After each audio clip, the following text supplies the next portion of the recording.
Hello everyone, welcome to think each. In this video we are going to cover unit number 3 of your computer network and security, जिसके अंदर हम अभी के लिए सारी थ्योरी कवर कर लेंगे। बट जो तुम्हारे न्यूमेरिकल्स रहेंगे वो हम यूनिट नंबर 6 के लेक्चर के साथ कवर करेंगे। क्यों? क्योंकि जो यूनिट नंबर 6 है वो बहुत छोटा है इन टर्म्स ऑफ थ्योरी, और unit number 3 in terms of theory बहुत बड़ा है। तो इसकी वजह से जो लेक्चर्स बन रहे थे ना यूनिट नंबर 3 के, वो बहुत बड़ा हो चुका था। तो मेरे को लोड मतलब वो अपलोड करने के लिए यूट्यूब के ऊपर बहुत दिक्कत आती है, क्योंकि वो एक फाइल बहुत बड़ी हो जाती है। इसीलिए यूनिट नंबर 3 के जो भी न्यूमेरिकल्स है वो हम यूनिट नंबर 6 के अंदर कवर करेंगे, और अभी यूनिट नंबर 3 की सारी थ्योरी कवर करेंगे इसी वन शॉट के अंदर। बस जो सबनेटिंग का पार्ट है और जो न्यूमेरिकल्स है वो यूनिट नंबर 6 के साथ कवर करेंगे। So let's go and watch this video. Thank you so much.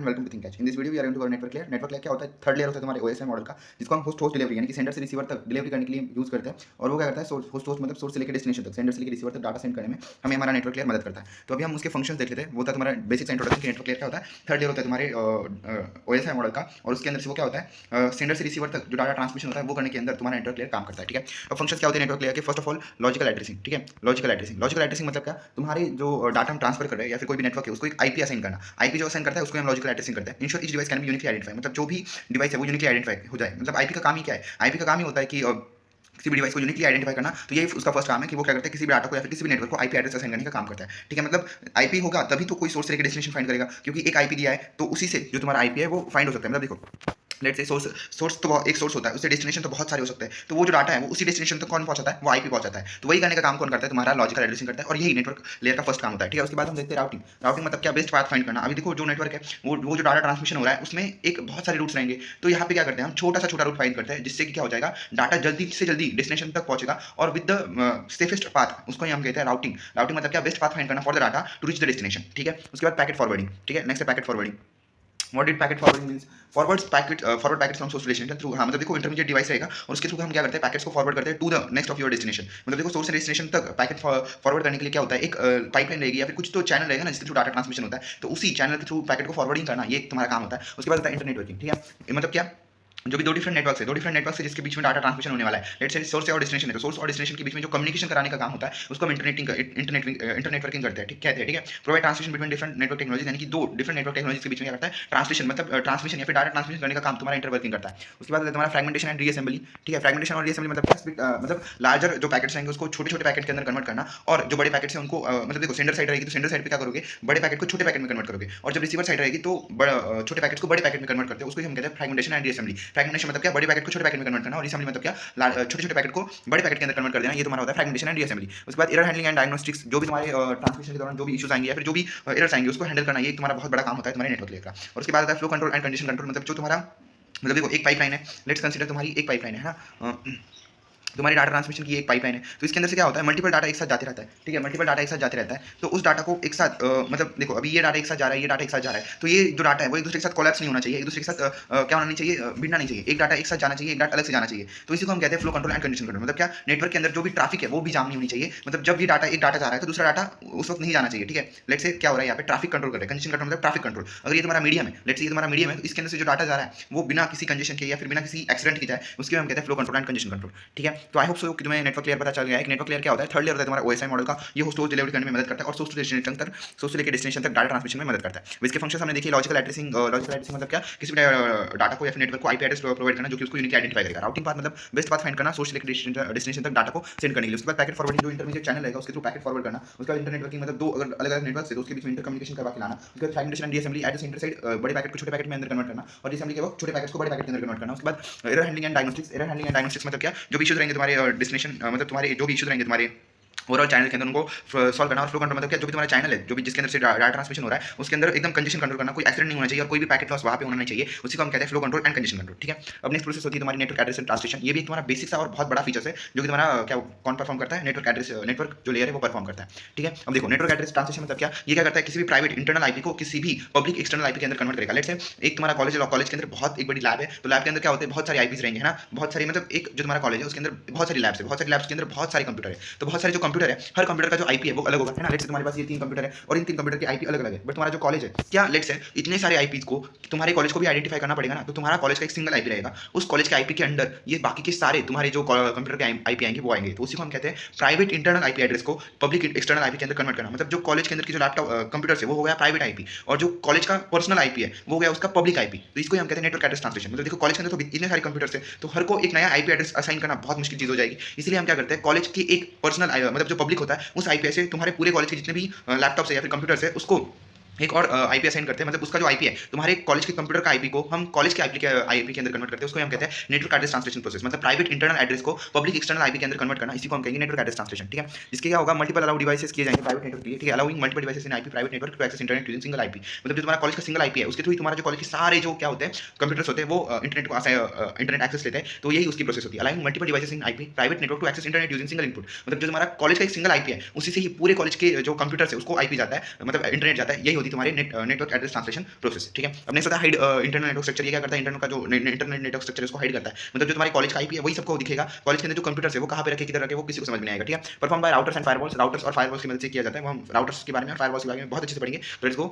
उसके बाद मॉडिफाई, ये क्या मॉडिफाई करता है, सोर्स आईपी एड्रेस यानी कि outgoing packets and destination IP address, मतलब इनकमिंग पैकेट्स। ये किस किस को मॉडिफाई करेगा, जो आईपी एड्रेस आ रहा है, जो आउट या फिर जा रहा है, सोर्स आईपी एड्रेस मतलब जिससे जो डाटा ट्रांसमिशन हो रहा है वो हो रहा है, उसको हम कहते हैं सोर्स आईपी एड्रेस। और डेस्टिनेशन आईपी एड्रेस मतलब जो आईपी एड्रेस आने वाला है, इनकमिंग जो तुम्हारा पैकेट है उसको हम कहेंगे डेस्टिनेशन आईपी एड्रेस। तो इसको मॉडिफाई करने का काम करेगा, मतलब जो डाटा पैकेट जाएगा उसको भी मॉडिफाई करेगा और जो डाटा पैकेट आएगा उसको भी ये मॉडिफाई करेगा। अब इसके तीन टाइप्स होते हैं, static, dynamic and PAT. Static मतलब क्या, सिंगल प्राइवेट आईपी को सिंगल पब्लिक के अंदर कन्वर्ट करेगा। मतलब लेट्स से तुम्हारा पर्सनल कंप्यूटर है, तुम्हारा सिंगल कंप्यूटर है, तो उसका जो आईपी है उसको सिंगल पब्लिक आईपी के अंदर कन्वर्ट कर देगा। ठीक है, पब्लिक आईपी के अंदर। उसके बाद private to any public IP, मतलब देखो एक सिंगल प्राइवेट है। ठीक है, एक सिंगल मतलब एक प्राइवेट है। डायनामिक मतलब एनी अवेलेबल पब्लिक आईपी। मतलब देखो डायनामिक और स्टैटिक और डायनामिक में इतना फर्क है कि जो स्टैटिक होता है ना वो मैन्युअली किया जाता है, वो एक इंसान बैठ के उन आईपीज को सिंगल पब्लिक के अंदर कन्वर्ट करता है। बट जो डायनामिक होता है, डायनामिक के अंदर जो राउटर्स होते हैं या फिर जो भी मशीन रहेंगी वो खुद से ही उस प्राइवेट आईपी एड्रेस को किसी भी पब्लिक आईपी एड्रेस के अंदर कन्वर्ट कर देते हैं। तो ये होता है डायनामिक और स्टैटिक। और थर्ड होता है तुम्हारा पैट यानी कि पोर्ट एड्रेस ट्रांसलेशन। मतलब देखो मल्टीपल जो प्राइवेट एड्रेस रहेंगे उसको सिंगल आईपी के अंदर कन्वर्ट करना। यहाँ पे तुम्हारे कॉलेज का एग्जांपल आएगा, मतलब जितने भी तुम्हारे कॉलेज के अंदर जितने भी लैपटॉप कंप्यूटर्स हैं यानी कि मल्टीपल प्राइवेट आईपी उसको वो सिंगल पब्लिक कॉलेज के आईपी के अंदर कन्वर्ट कर देगा। ठीक है,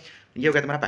ठीक है, अब इसका वर्किंग क्या है, वर्किंग क्या है इसका, replacing public IPs with private IPs for outgoing traffic. मतलब जो भी पब्लिक आईपीज रहेंगे उसके लिए प्राइवेट आईपी को प्राइवेट आईपी को पब्लिक आईपी के अंदर कन्वर्ट करेगा फॉर आउटगोइंग ट्रैफिक। ठीक है, जिसकी वजह से क्या होता है, एक ट्रांसलेशन फॉर इनकमिंग ट्रैफिक भी वो रिजर्व करके रहेगा। मतलब जो आने वाले जो पब्लिक आईपी हमारी तरफ आने वाले उसको भी वो क्या करता है, रिजर्व करके रखता है। Using translation table to track connections, यानी कि एक उसके अंदर क्या होगा, एक ट्रांसलेशन टेबल रहेगा, उसके थ्रू हम क्या करते हैं इस कनेक्शंस को क्या कर लेंगे, ट्रैक करने की मदद कर लेंगे। मतलब ट्रैक करते रहेंगे, एक टेबल रहेगा उसके अंदर सारे ट्रांजेक्शन जाएंगे कि हाँ भाई इस पब्लिक को इसने प्राइवेट के अंदर किया, प्राइवेट को पब्लिक के अंदर किया। तो ये सारे जो ट्रांसलेशन है वो एक टेबल के अंदर जाते हैं, उसको हम ट्रांसलेशन टेबल कहते हैं। ठीक है, अब नेक्स्ट होता है तुम्हारा एडवांटेजेस और डिसएडवांटेजेस। ये तो बहुत ईजी बात है कि एडवांटेजेस क्या रहेंगे, पब्लिक आईपी को कंजर्व करता है, सिक्योरिटी प्रोवाइड करता है, मतलब जो इंटरनेट नेटवर्क है उसको हाइड करेगा। तो क्या होता है उससे एक बहुत अच्छी जो सिक्योरिटी वो हमें मिल जाती है। मतलब मल्टीपल डिवाइसेस को सिंगल आईपी के थ्रू असाइन करते हैं, तो बहुत बड़ी चीज़ है। ठीक है, डिसएडवांटेजेस भी होती है उसके, तो इसके अंदर जो प्रोटोकॉल्स होते हैं एफटीपी प्रोटोकॉल हो गए उसके अंदर प्रॉब्लम आती है। जो वीओआईपी जो एप्लीकेशन होती है इसके अंदर प्रॉब्लम्स आती है, और इसके अंदर जो प्रोसेसिंग होता है वो बहुत बढ़ जाता है राउटर के ऊपर। राउटर के ऊपर क्या हो जाएगा, प्रोसेसिंग बढ़ जाएगी, उसके ऊपर वर्कलोड बढ़ जाएगा। तो ये उसका डिसएडवांटेज है। And this about your all क्या कहते हैं उसको, नेटवर्क एड्रेस ट्रांसलेशन। ठीक है, let's start the next topic that is switching. Switching के बारे में हम थोड़ा सा पढ़ते हैं। Let's go. उसका मैंने नीचे डिफरेंस लिखा है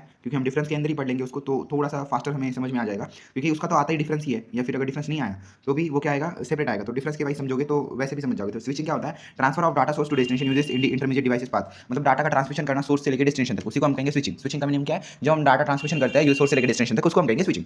अब देखो स्विचिंग के अंदर तीन टाइप्स रहेंगे, सर्किट, मैसेज और पैकेट। ठीक है, अब सर्किट के अंदर क्या होगा, एक डेडिकेटेड पाथ रहेगी, जो तुम्हारा डाटा है ना उसको ट्रांसमिट करने के लिए एक पाथ दी रहेगी। मतलब वो ए पे जाएगा, फिर बी पे जाएगा और फिर सी पे जाएगा। ठीक है, मतलब सेंडर और रिसीवर के बीच में एक फिक्स्ड पाथ रहती है। और जो तुम्हारा मैसेज रहेगा उसके अंदर कोई फिक्स्ड पाथ नहीं रहती, उसके अंदर जो डाटा रहता है उसको हम एज अ मैसेज ट्रीट करते हैं, उसको हम कहते हैं एज अ मैसेज ट्रीट करते हैं, जो कि एक सेंडर से लेकर दूसरे रिसीवर तक डाटा को ट्रांसमिट करता है। ठीक है, और पैकेट क्या करता है, पैकेट मतलब एक मैसेज को भी हम डिवाइड करते हैं छोटे छोटे पैकेट्स के अंदर, और उसको एक छोटे छोटे पैकेट को इंडिपेंडेंटली सेंड करना, मतलब हो गई तुम्हारी पैकेट स्विचिंग। ठीक है, सर्किट स्विचिंग मतलब क्या, फिर से एक बार समझो कि सर्किट स्विचिंग मतलब तुम्हारी ऐसी स्विचिंग जिसके अंदर डेडिकेटेड पाथ एस्टैब्लिश की जाएगी सेंडर और रिसीवर के बीच में, और डाटा ट्रांसमिशन होता है। मैसेज के अंदर क्या होगा, एक जो डाटा ट्रांसमिट करना है उसका मैसेज कहेंगे और वो एज अ मैसेज सेंड किया जाएगा। उसके बाद पैकेज का मतलब क्या होता है, मैसेज को हम पैकेट के अंदर डिवाइड करेंगे और उसको एक एक पैकेट करके सेंड करेंगे रिसीवर को। तो ये होता है तुम्हारी पैकेट स्विचिंग। ठीक है, अब इसके अंदर तीन चीजें करनी पड़ती है, एक तो हमें सेटअप करना पड़ता है, उसके बाद हम डाटा ट्रांसफर करते हैं, और tear down phase. Tear down phase मतलब जो तुम्हारी वो फेज नहीं होती जिसके अंदर एक्नॉलेजमेंट भेजते हैं, नॉन एक्नॉलेजमेंट भेजते हैं, तो उसको हम टीयर डाउन फेज कहते हैं। तो पहला होता है सेटअप फेज, उसका होता है data transfer phase. Setup phase के अंदर हम सेंडर रिसीवर के बीच में एक सेटअप क्रिएट करते हैं, एक कम्युनिकेशन क्रिएट करते हैं। डाटा ट्रांसफर के अंदर हम एक्चुअल में डाटा ट्रांसमिशन करते हैं, और टीयर डाउन फेज के अंदर हम जो एक्चुअल में एक्नॉलेजमेंट नॉन एक्नॉलेजमेंट आने की चीज़ है उसको परफॉर्म करते हैं। और जो तुम्हारा सर्किट स्विचिंग होता है उसके अंदर मैसेज स्विचिंग होता है, उसके अंदर कोई फेजेस ही नहीं होते। और उसके बाद होता है तुम्हारा पैकेट स्विचिंग। पैकेट स्विचिंग के अंदर दो अप्रोचेस रहेंगे जिसको हम कहते हैं डाटाग्राम अप्रोच और वर्चुअल सर्किट अप्रोच। ठीक है, तो हम डाटाग्राम और वर्चुअल सर्किट अप्रोच के बारे में पढ़ेंगे, वो मैंने ऊपर लिखा है, थोड़े से नोट्स ऊपर नीचे है, बट आई होप सो तुम समझ जाओगे, क्योंकि इतनी कोई लिटरली बहुत ज़्यादा ऑपोजिट नहीं है, थोड़ा थोड़ा सा कुछ मतलब ऊपर नीचे। ठीक है, एक मिनट, पैकेट, ठीक है। देखो datagram, etch independent packet treatment, मतलब हर जो पैकेट रहेगा, हर पैकेट को एक इंडिपेंडेंट ट्रीटमेंट मिलेगी। ऐसे नहीं कि 4-5 पैकेट्स को अपन एक साथ लेंगे और उसको ग्रुप के अंदर क्या करेंगे, ये नहीं करेंगे, वैसे नहीं। इसे ऐसे समझो कि हैकेथॉन चल रही है और हैकेथॉन के अंदर ये ग्रुप हैकेथॉन नहीं है, ये इंडिविजुअल मेंबर की हैकेथॉन है। इसको तुम डाटाग्राम कह सकते हो। और packets can have different paths, यानी कि जो पैकेट्स रहेंगे उसके डिफरेंट पाथ्स रह सकते हैं। ऐसे नहीं कि पैकेट तुम एक ही पाथ से जाओगे। यहाँ पे तुम डायग्राम भी निकाल सकते हो, ठीक है। ऐसे ही लेट से ऐसे 2-3 नोड दिखा देना कि पहले ये यहाँ पे जाएगा, फिर यहाँ पे जाएगा, फिर यहाँ पे जाएगा, फिर से यहाँ पे भी जा सकता है। ऐसे डिफरेंट पाथ मतलब तुम्हारा डाटाग्राम पाथ। और उसके बाद वर्चुअल सर्किट स्विचिंग मतलब क्या, logical path establish first, same path all packets MPS protocol. यानी कि ये क्या है, ये जो वर्चुअल सर्किट होती है, मतलब इसके अंदर भी पैकेट्स ही सेंड होते हैं। ये भी पैकेट स्विचिंग का टाइप है, बट इसके अंदर क्या रहेगी, एक पाथ रहेगी। लेट्स से ये तुम्हारे दो क्या बोलते हैं इसको, नोड से सेंडर रिसीवर है, तो यहाँ पे पहले पाथ डिसाइड हो जाएगी, एक पाथ डिसाइड करेंगे और उसके थ्रू पैकेट्स को वन बाय वन ट्रांसफॉर्म करेंगे। ऐसे तुम डायग्राम निकाल के दिखा सकते हो ना। सर्किट स्विचिंग की कैसे निकालोगे, सर्किट स्विचिंग कैसे निकालोगे, ये सेंडर और रिसीवर है और इसके बीच में एक पाथ क्रिएट की गई है, ठीक है। ये होगी सर्किट स्विचिंग। मैसेज स्विचिंग के बीच में क्या होगा, एक मैसेज रहेगा, ठीक है, और 2 मैसेज रहेंगे, तो उसको हम किसी भी पाथ से, इस पाथ से समझो, इस पाथ से समझो, इस पाथ से समझो, मल्टीपल पाथ के थ्रू हम क्या कर सकते हैं, मैसेज स्विचिंग कर सकते हैं। उसके बाद अगर तुम्हारी क्या होती है, पैकेट स्विचिंग के अंदर भी सिंपल से डायग्राम से निकाल सकते हो। ये हो गया एक सेंडर, ये हो गया रिसीवर, और ये तुम क्या कर रहे हो, डाटा ट्रांसमिट कर रहे हो, ये एज अ पैकेट की फॉर्म, ये छोटे-छोटे पैकेट जा रहे हैं, ये होती है तुम्हारी डायग्राम्स। ऐसे डायग्राम भी तुम निकाल के दिखा सकते हो। एज अ मैंडेटरी तो नहीं है, बट अगर निकालोगे ना तो थोड़े से ज़्यादा मार्क्स वो देता है और तुम्हारा इंप्रेशन उसके ऊपर पड़ जाता है। So that is why your packet switching is that. Datagram के अंदर मतलब क्या, हर पैकेट को इंडिपेंडेंट ट्रीटमेंट मिल जाएगी और पैकेट के अंदर डिफरेंट पाथ्स हो सकते हैं। हर पैकेट अलग-अलग पाथ ले सकता है। बट वर्चुअल सर्किट के अंदर क्या होगा, लॉजिकल पाथ पहले एस्टैब्लिश की जाएगी और उसी पाथ के थ्रू सारी जो तुम्हारे पैकेट्स है वो जाएंगे बाय यूजिंग एमपीएस प्रोटोकॉल, जो हम आगे बढ़ेंगे, ठीक है। So that is your packet data switching के अंदर, सॉरी पैकेट स्विचिंग के अंदर datagram switching and virtual circuit switching, ठीक है। अब हम फिर से हमारे नॉर्मल से डिफरेंस के ऊपर आते हैं। कहाँ पे गया, आजा, ठीक है, एक मिनट, हाँ ठीक है। देखो तो डाटाग्राम और वर्चुअल नहीं, ठीक है, लेट्स गो। देखो हमने कौन से देख लिए, डाटाग्राम और वर्चुअल सर्किट हमने देख लिए, ठीक है। ये था मैसेज स्विचिंग वाला और ये था तुम्हारा नॉर्मल सा सर्किट स्विचिंग, ठीक है। अब देखो जो हमारी सर्किट स्विचिंग होती है उसके अंदर एक फिक्स ट्रांसमिशन पाथ रहती है, जो हमने देखा। यहाँ पे नो डेडिकेटेड पाथ। जो मैसेज स्विचिंग रहेंगे जिसके अंदर मैसेज स्विच करते हैं उसके अंदर कोई डेडिकेटेड पाथ नहीं रहती, और जो तुम पैकेट स्विचिंग करते हो उसके अंदर भी कोई डेडिकेटेड नहीं पाथ रहती। जो वर्चुअल स्विचिंग रहती है ना उसके अंदर होती है डेडिकेटेड पाथ, बट वो लॉजिकली होती है, एक्चुअल में एग्जिस्ट नहीं करती, ठीक है। उसके बाद जो तुम्हारा सर्किट स्विचिंग होता है, ये हम सर्किट स्विचिंग के बारे में पढ़ रहे हैं, ये हम मैसेज स्विचिंग के बारे में पढ़ रहे हैं, और ये हम पैकेट स्विचिंग के बारे में पढ़ रहे हैं। तो सर्किट स्विचिंग के अंदर क्या होगा, कंटिन्यूस डाटा ट्रांसमिशन चलते रहेगा जब तक पूरा डाटा ट्रांसमिट नहीं होता। मैसेज स्विचिंग के अंदर क्या होता है, ट्रांसमिशन ऑफ मैसेज, एक ही मैसेज ट्रांसमिट करना होता है, जैसे कि एसएमएस का एग्जांपल ले लो, ठीक है। उसके बाद जो तुम्हारा पैकेट स्विचिंग है उसके अंदर जब तक सारे पैकेट्स ट्रांसमिट नहीं हो जाते तब तक तुम्हारा डाटा ट्रांसमिशन चलते रहता है, ठीक है। उसके बाद ठीक है, let's go to the next topic. ये और बड़े डिफरेंसेस सर्किट स्विचिंग और उसके बारे में, इसको मैं नीचे लेता हूँ, ठीक है। Let's go. Message are not stored, मतलब जो भी डाटा ट्रांसमिशन किया उसकी कोई एक्नॉलेजमेंट नॉन एक्नॉलेजमेंट कुछ स्टोर नहीं करते हम सर्किट स्विचिंग के अंदर, ठीक है। May be stored until delivery, मतलब मैसेज स्विचिंग के अंदर क्या करेंगे, लेट से सेंडर ने क्या कर दिया, डाटा सेंड कर दिया और रिसीवर ने डाटा कंसिडर कर लिया है, तो जब तक ये यहाँ तक जाएगा ना तब तक ही क्या रहेगी, मैसेज हमें सेंड होते रहेंगे या फिर कोई एक्नॉलेजमेंट, नेगेटिव एक्नॉलेजमेंट मिलती रहेगी, ठीक है। और तो जो तुम्हारा ये होता है, क्या बोलते हैं उसको, तुम्हारा पैकेट स्विचिंग, उसके अंदर जब तक तुम्हारा कोई डाटा डिलीवर नहीं होता तब तक तुम्हारी जो ये क्या बोलते हैं उसको मैसेज है वो आती रहते हैं। इतना ही बात समझो। एक बेसिक टिप देता हूँ कि मैसेज स्विचिंग और पैकेट स्विचिंग में बहुत कम डिफरेंस। तो उसकी जो पॉइंट्स है ना आधे तो वो तुम फेंक सकते हो, मतलब एक दूसरे के साथ लगा सकते हो, ठीक है। अब देखो let's go path for entire conversation, मतलब यहाँ पे पूरी पाथ रहेगी जब तक पूरा सेंडर रिसीवर डाटा सेंड नहीं होता तब तक। यहाँ पे रूट फॉर ईच पैकेट, यानी कि हर पैकेट के लिए, हर मैसेज के लिए यहाँ पे रूट रहेगा, और रूट फॉर एंटायर कन्वर्सेशन, यानी कि यहाँ पे पूरे कन्वर्सेशन के लिए एक रूट रहेगा। रूट तो रहता ही है, रूट रहेगा, पर यहाँ पे फिक्स नहीं रहेगा। मैसेज और पैकेट स्विचिंग के अंदर क्या रहेगा, फिक्स नहीं रहेगा, और सर्किट के अंदर फिक्स्ड ही पाथ रहेगा कि उसी से तेरे को जाना है, ठीक है। उसके बाद नो स्पीड और कोड कन्वर्सेशन, यानी कि स्पीड नहीं मिलती, कोड कन्वर्सेशन नहीं मिलती, और पैकेट स्विचिंग और मैसेज स्विचिंग के अंदर दोनों मिलता है, स्पीड और कोड कन्वर्सेशन, ठीक है। उसके बाद फिक्स बैंडविड्थ, यहाँ पे फिक्स बैंडविड्थ होती है तुम्हारे सर्किट स्विचिंग के अंदर, और जो तुम्हारा मैसेज स्विचिंग और पैकेट स्विचिंग है यहाँ पे डायनामिक बैंडविड्थ तुम्हें देखने को मिलती है, मतलब वो स्विच हो सकती है। फिक्स बैंडविड्थ मतलब एक मैनुअली देगा एक इंसान और वो उसको एक्सेप्ट करनी पड़ेगी, और जो तुम्हारी डायनामिक होती है वो खुद से राउटर्स देते हैं, तो उसको हम कहते हैं डायनामिक और फिक्स बैंडविड्थ। उसके बाद electrochemical computer switching nodes, small switching method nodes, ये यहाँ पे यूज होते हैं, मतलब यहाँ पे स्मॉल स्विचिंग मेथड्स यूज किए जाएंगे, एक मिनट, यहाँ पे स्मॉल स्विचिंग मेथड्स यूज किए जाएंगे, और यहाँ पे इलेक्ट्रोकेमिकल कंप्यूटराइज्ड स्विचिंग नोड्स यहाँ पे यूज करेंगे, यहाँ पे इलेक्ट्रोकेमिकल नोड्स यूज करेंगे और यहाँ पे स्मॉल स्विचिंग करोगे, ठीक है। याद रहा तो लिखो, नहीं तो मत लिखो, ठीक है। नेक्स्ट, ठीक है। Let's go. देखो ओवरलोड में call setup no delay for establish calls, यानी कि देखो जो एस्टैब्लिश कॉल रहेगा, जो भी डाटा उसने बुलाया है रिसीवर ने, उसके अंदर कोई भी डिले नहीं होगा, वो टाइम टू टाइम वो डाटा उसके पास चला जाएगा, ठीक है। अब यहाँ पे ओवरलोड इंक्रीज अगर पैकेट डिले हो जाए, मतलब अगर ओवरलोड आ गया, पैकेट्स बहुत सारे हो गए तो पैकेट लेट भी जा सकता है। ये किसके अंदर, मैसेज स्विचिंग और पैकेट स्विचिंग के अंदर, दोनों के अंदर ये होता है, दोनों के अंदर, ठीक है। मतलब अगर बहुत ज़्यादा डाटा ट्रांसमिशन हो जाएगा तो पैकेट्स क्या रहते हैं, बचे रहते हैं, क्योंकि उसको हम पहले क्या करते हैं, फ्रैगमेंट करते हैं, फिर रीअसेंबली करते हैं, तो इसमें बहुत सारा टाइम चला जाता है, तो दैट्स वाई ये थोड़ा स्लो हो जाता है और ओवरलोड इसके ऊपर आ जाता है। बट वैसे जो तुम्हारा सर्किट स्विचिंग होता है उसके ऊपर कोई लोड नहीं आता, तुम कितना भी डाटा ट्रांसमिट करो वो आराम से होगा, ठीक है। Busy signal if called party signal, मतलब देखो अगर तुम्हारा जो डाटा ट्रांसमिशन उसका जो रूट है वो अगर बिजी है तो यहाँ पे हमें बिजी पार्टी सिग्नल मिलेगा। सेंडर में notified if packet not deliver, और जो तुम्हारे मैसेज स्विचिंग रहती है वहाँ पे जो सेंडर है उसको पता चल जाता है कि हाँ भाई अभी तक डाटा ट्रांसमिट नहीं हुआ है, मतलब जैसे फ्लिपकार्ट के ऊपर भी तुम देख सकते हो कि डाटा जब तक ट्रांसमिट नहीं होता तब तक आता नहीं है। और उसके बाद जो तुम्हारा ये होता है क्या बोलते हैं पैकेट वाला, तो उसके अंदर क्या होता है, sender notified of connection denial, यानी कि सेंडर नोटिफाइड कब होगा कि अगर कनेक्शन डिनाई कर दिया है ना, मतलब दो सेंडर और रिसीवर के बीच में जो कनेक्शन लिंक है उसको अगर निकाल दिया तो इसीलिए। अब देखो एफिशिएंसी, तुम्हारा सर्किट स्विचिंग सबसे लेस एफिशिएंट है, तुम्हारा जो मैसेज स्विचिंग है वो मॉडरेट है, और पैकेट स्विचिंग ऑब्वियसली हाई रहेगा, ठीक है। उसके बाद उसके एग्जांपल्स क्या है, एक मिनट कट हो जाए, इसका एग्जांपल है टेलीफोन कॉल, इसका है टेलीग्राफ और इसका है इंटरनेट, ठीक है। पैकेट स्विचिंग मतलब इंटरनेट, मैसेज स्विचिंग मतलब टेलीग्राफ और सर्किट स्विचिंग मतलब टेलीकम्युनिकेशन, मतलब इतना याद रखो। Circuit in which dedicated path is taken for transmission, that is called as circuit switching, in which data transmission done in message format, it is called as message switching, और message divided into packets and then send to the receiver, that is called as packet switching. ठीक है, I hope तो सारे switching के types तुम्हारे हो चुके हैं। डाटाग्राम और वर्चुअल सर्किट स्विचिंग के बारे में भी हमने पढ़ लिया है, तो let's go to the next topic. Okay, so next is your internet protocol. Internet protocols मतलब क्या होता है, किसी भी एड्रेसिंग डिवाइसेस ऑन नेटवर्क, मतलब जो भी डिवाइसेस क्या करते हैं, एड्रेसिंग करते हैं, मतलब आईपी एड्रेस असाइन करने का जो भी काम होता है उसको हम कहते हैं इंटरनेट प्रोटोकॉल। आईपी मतलब क्या, इंटरनेट प्रोटोकॉल। आईपी का मीनिंग क्या होता है, इंटरनेट प्रोटोकॉल एड्रेसिंग। ठीक है, route data packets from source to destination, मतलब रूट पहले तो क्या करेगा, एड्रेसिंग देगा, आईपी एड्रेस देगा प्रत्येक डिवाइस को, उसके बाद हर डिवाइस को रूट देगा कि किस कहाँ से कहाँ पे जा रहे हैं तुम्हें। ठीक है, उसके बाद फ्रेगमेंटेशन देगा, जो डाटा पैकेट्स रहेंगे उनको आइदर तोड़ेगा एट द सेंडर साइड, और रिसीवर साइड क्या करेगा, वो छोटे छोटे पैकेट्स को लेगा और उसको असेंबल करके एक बड़े पैकेट के अंदर कन्वर्ट करके उसको सेंड कर देगा। ठीक है, अब देखो तुम ऐसे समझ सकते हो, आईपी एड्रेस क्या है, तुम्हारा हाउस का एड्रेस है, मतलब जो तुम्हारा हाउस एड्रेस है वो आईपी एड्रेस है।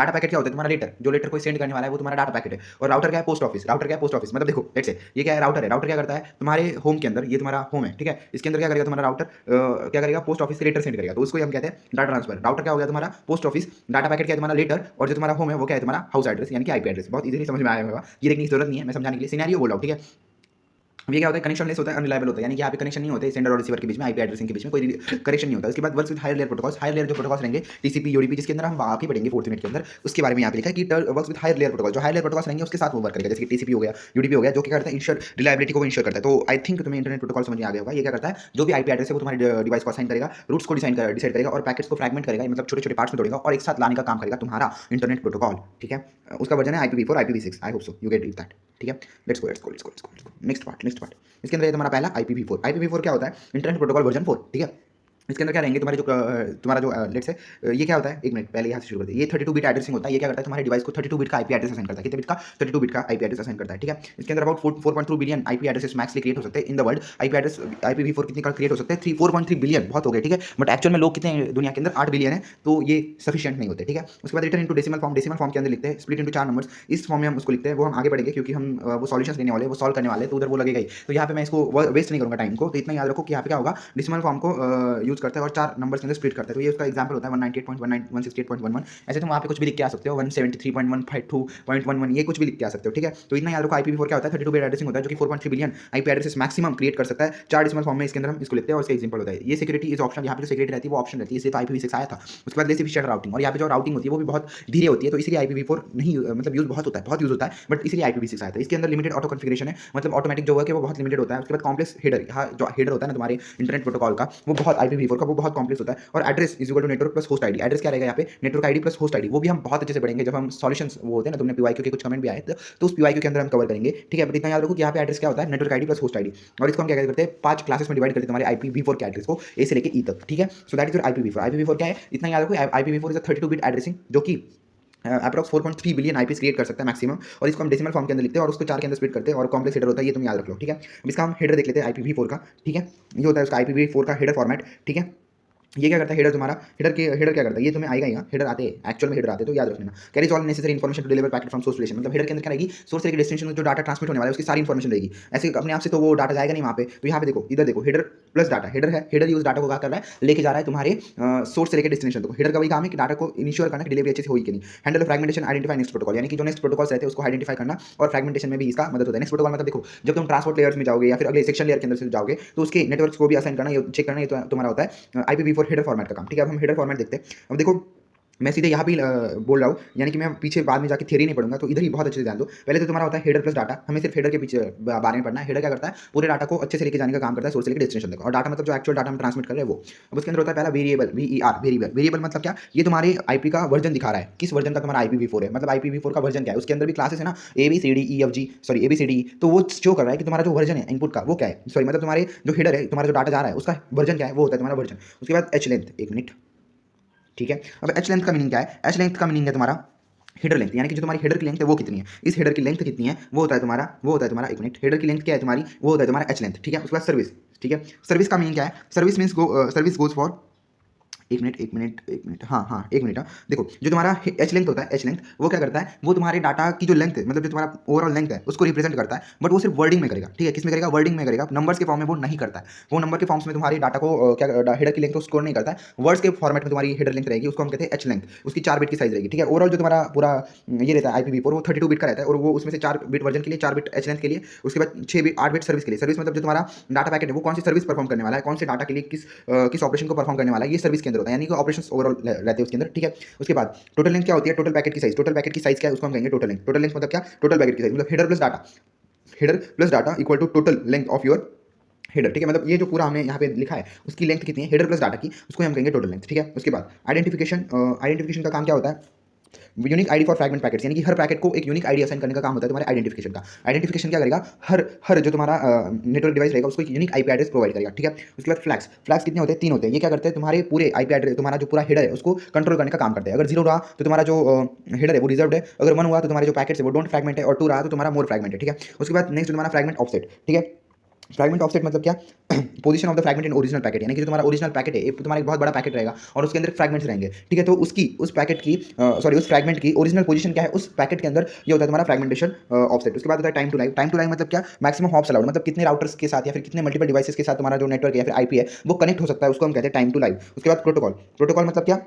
नेक्स्ट लेयर प्रोटोकॉल, यानी कि जब तुम नेक्स्ट लेयर के अंदर जाओगे, लेट्स से ट्रांसपोर्ट लेयर के अंदर गए, तो ट्रांसपोर्ट लेयर के अंदर मल्टीपल प्रोटोकॉल्स रहते हैं, जैसे कि टीसीपी हो गया, यूडीपी हो गया। तो तुम्हारा जो डाटा है करंट वाला वो किसको असाइन होगा? वो होता है प्रोटोकॉल। उसके बाद हेडर चेकसम, ठीक है, एक मिनट ये अच्छे से दिख नहीं रहा, ठीक है। उसके बाद हेडर चेकसम क्या होता है? एरर डिटेक्शन तुम्हारे हेडर के लिए। तुम्हारे हेडर के अंदर जितने भी, जैसे कि सीआरसी होता है ना, सीआरसी वैसे हम यहाँ पे परफॉर्म करते हैं हेडर की चेकसम के लिए, कि हेडर जो है वो अच्छे से सोर्स से लेकर डेस्टिनेशन तक गया है कि नहीं, वो चेक करने के लिए हम हेडर चेकसम यूज करते हैं। उसके बाद सोर्स आईपी एड्रेस, वो तो ऑब्वियसली बात है, तुम गेस कर सकते हो। सोर्स आईपी एड्रेस मतलब क्या? जो तुम्हारे आईपी एड्रेस ऑफ सेंडर, और डेस्टिनेशन आईपी एड्रेस मतलब क्या? IP address of receiver. बहुत इंपॉर्टेंट बात है। और ऑप्शन मतलब क्या? ऑप्शनल भी बहुत सारी चीजें हो सकती है तुम्हारे IPv4 के अंदर, तो उसी को हम कहते हैं ऑप्शनल। आई होप तुम्हें सब समझ में आ गया होगा। फिर भी मैं एक बार वेरी फास्ट में रिपीट कर रहा हूँ। वर्जन मतलब क्या? तुम्हारे IPv4 का वर्जन क्या है। एच मतलब क्या? तुम्हारे IPv4 हेडर की लेंथ क्या है इन वर्ड्स। उसके बाद सर्विस मतलब कौन से ऑपरेशन तुम्हारे हेडर परफॉर्म करने वाला है। टोटल लेंथ मतलब क्या?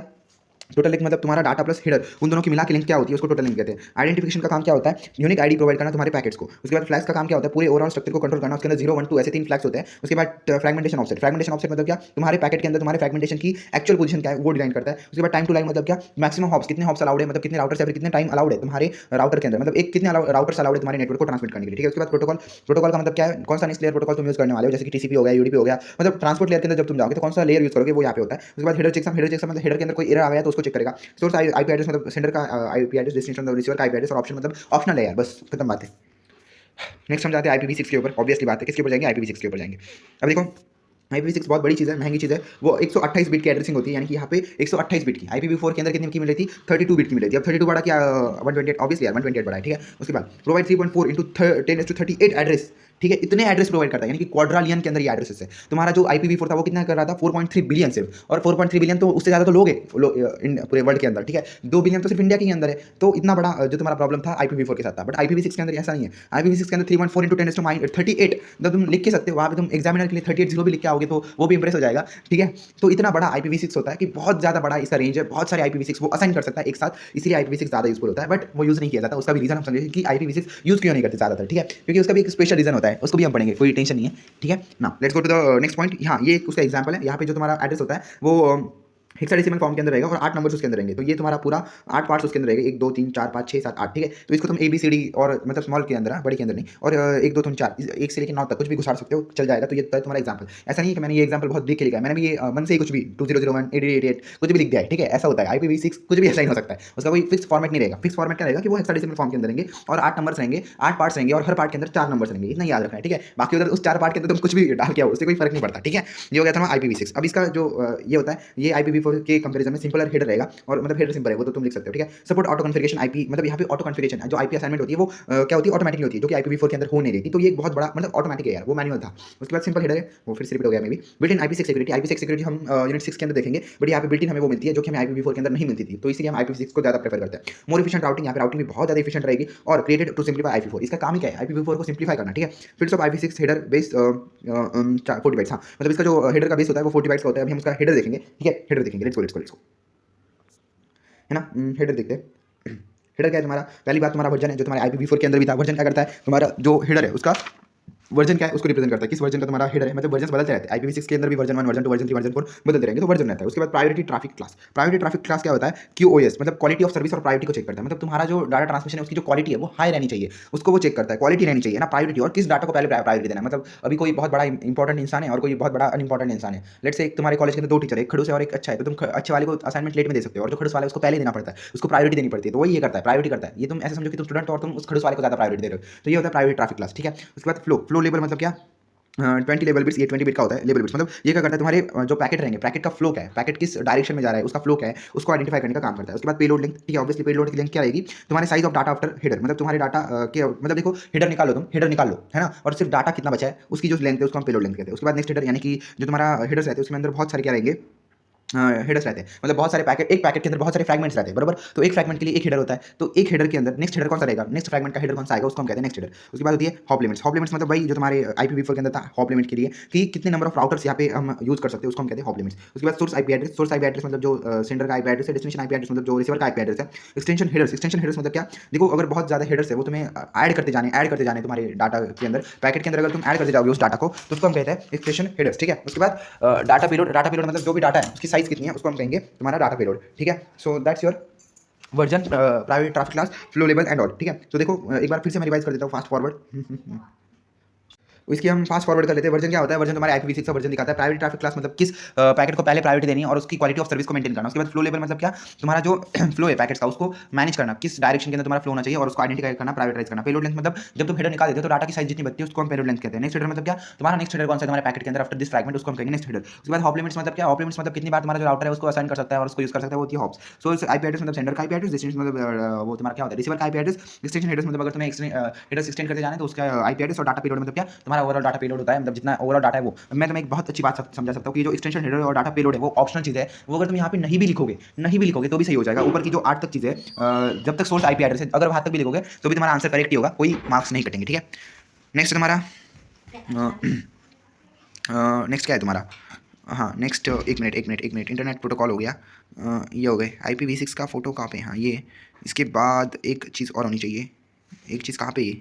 हाँ ये चीज़, ठीक है। एड्रेस रिप्रेजेंटेशन, ये थोड़ा सा और ऊपर नीचे हो जाता है, आई एम सॉरी, ठीक है। ये एड्रेस रिप्रेजेंटेशन मतलब क्या? तुम एड्रेस कैसे रिप्रेजेंट करते हो? तो ये डॉटेड डेसिमल नोटेशन होता है जो कि IPv4 के अंदर रिप्रेजेंट किया जाता है, जिसकी देखो 198 168 तो इसको इसके अंदर कन्वर्ट किया गया है, ठीक है। वो हम बहुत अच्छे से पढ़ेंगे एड्रेसिंग के अंदर, जो मैं तुम्हें सॉल्यूशन दिखाऊंगा ना उसके अंदर, तो तुम्हें भी वो चाहिए ही चाहिए, तो ठीक है। उसके बाद हेक्साडेसिमल IPv6 के अंदर ऐसे रिप्रेजेंट करते हैं तुम्हारे एड्रेस को, ठीक है। एक एड्रेस को ऐसे 0 ऐसे कुछ तो रिप्रेजेंट करते हैं, उसको हम हेक्साडेसिमल चेक करते हैं। अगर तुम्हें IPv4 देखना है तो तुम जा सकते हो तुम्हारे कंप्यूटर के अंदर और वहाँ पे IPv4 दिखेगा, और IPv6 तुम्हारे मोबाइल के अंदर दिखता है, मोबाइल के अंदर IPv6 दिखता है, कंप्यूटर के अंदर IPv4 दिखता है, ठीक है। ये बहुत अच्छी सी बात मैं समझा सकता हूँ कि अगर तुम्हें IPv4 ओरिजिनली देखना है एज अ प्रैक्टिकलिटी, तो प्रैक्टिकलिटी वो क्या रहेगा तुम्हारे कंप्यूटर के अंदर रहेगा। और अगर IPv6 से प्रैक्टिकली देखना है तो तुम्हारा जो मोबाइल का वाईफाई रहता है वो किसी को तो तुम हॉटस्पॉट असाइन करो, हॉटस्पॉट के अंदर तुम्हें दिख जाएगा कि IPv6 क्या होता है, ठीक है।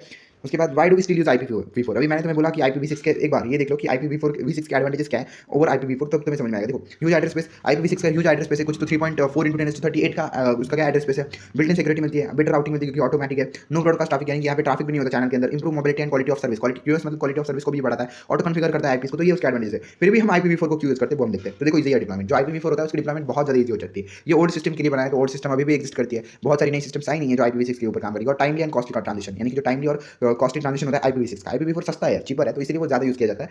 So that is IPv4 and IPv6। Address representation हम देखेंगे, ये जो नीचे लिखा है वो तुम्हारा IPv6 का एक्सप्लेनेशन है, ठीक है।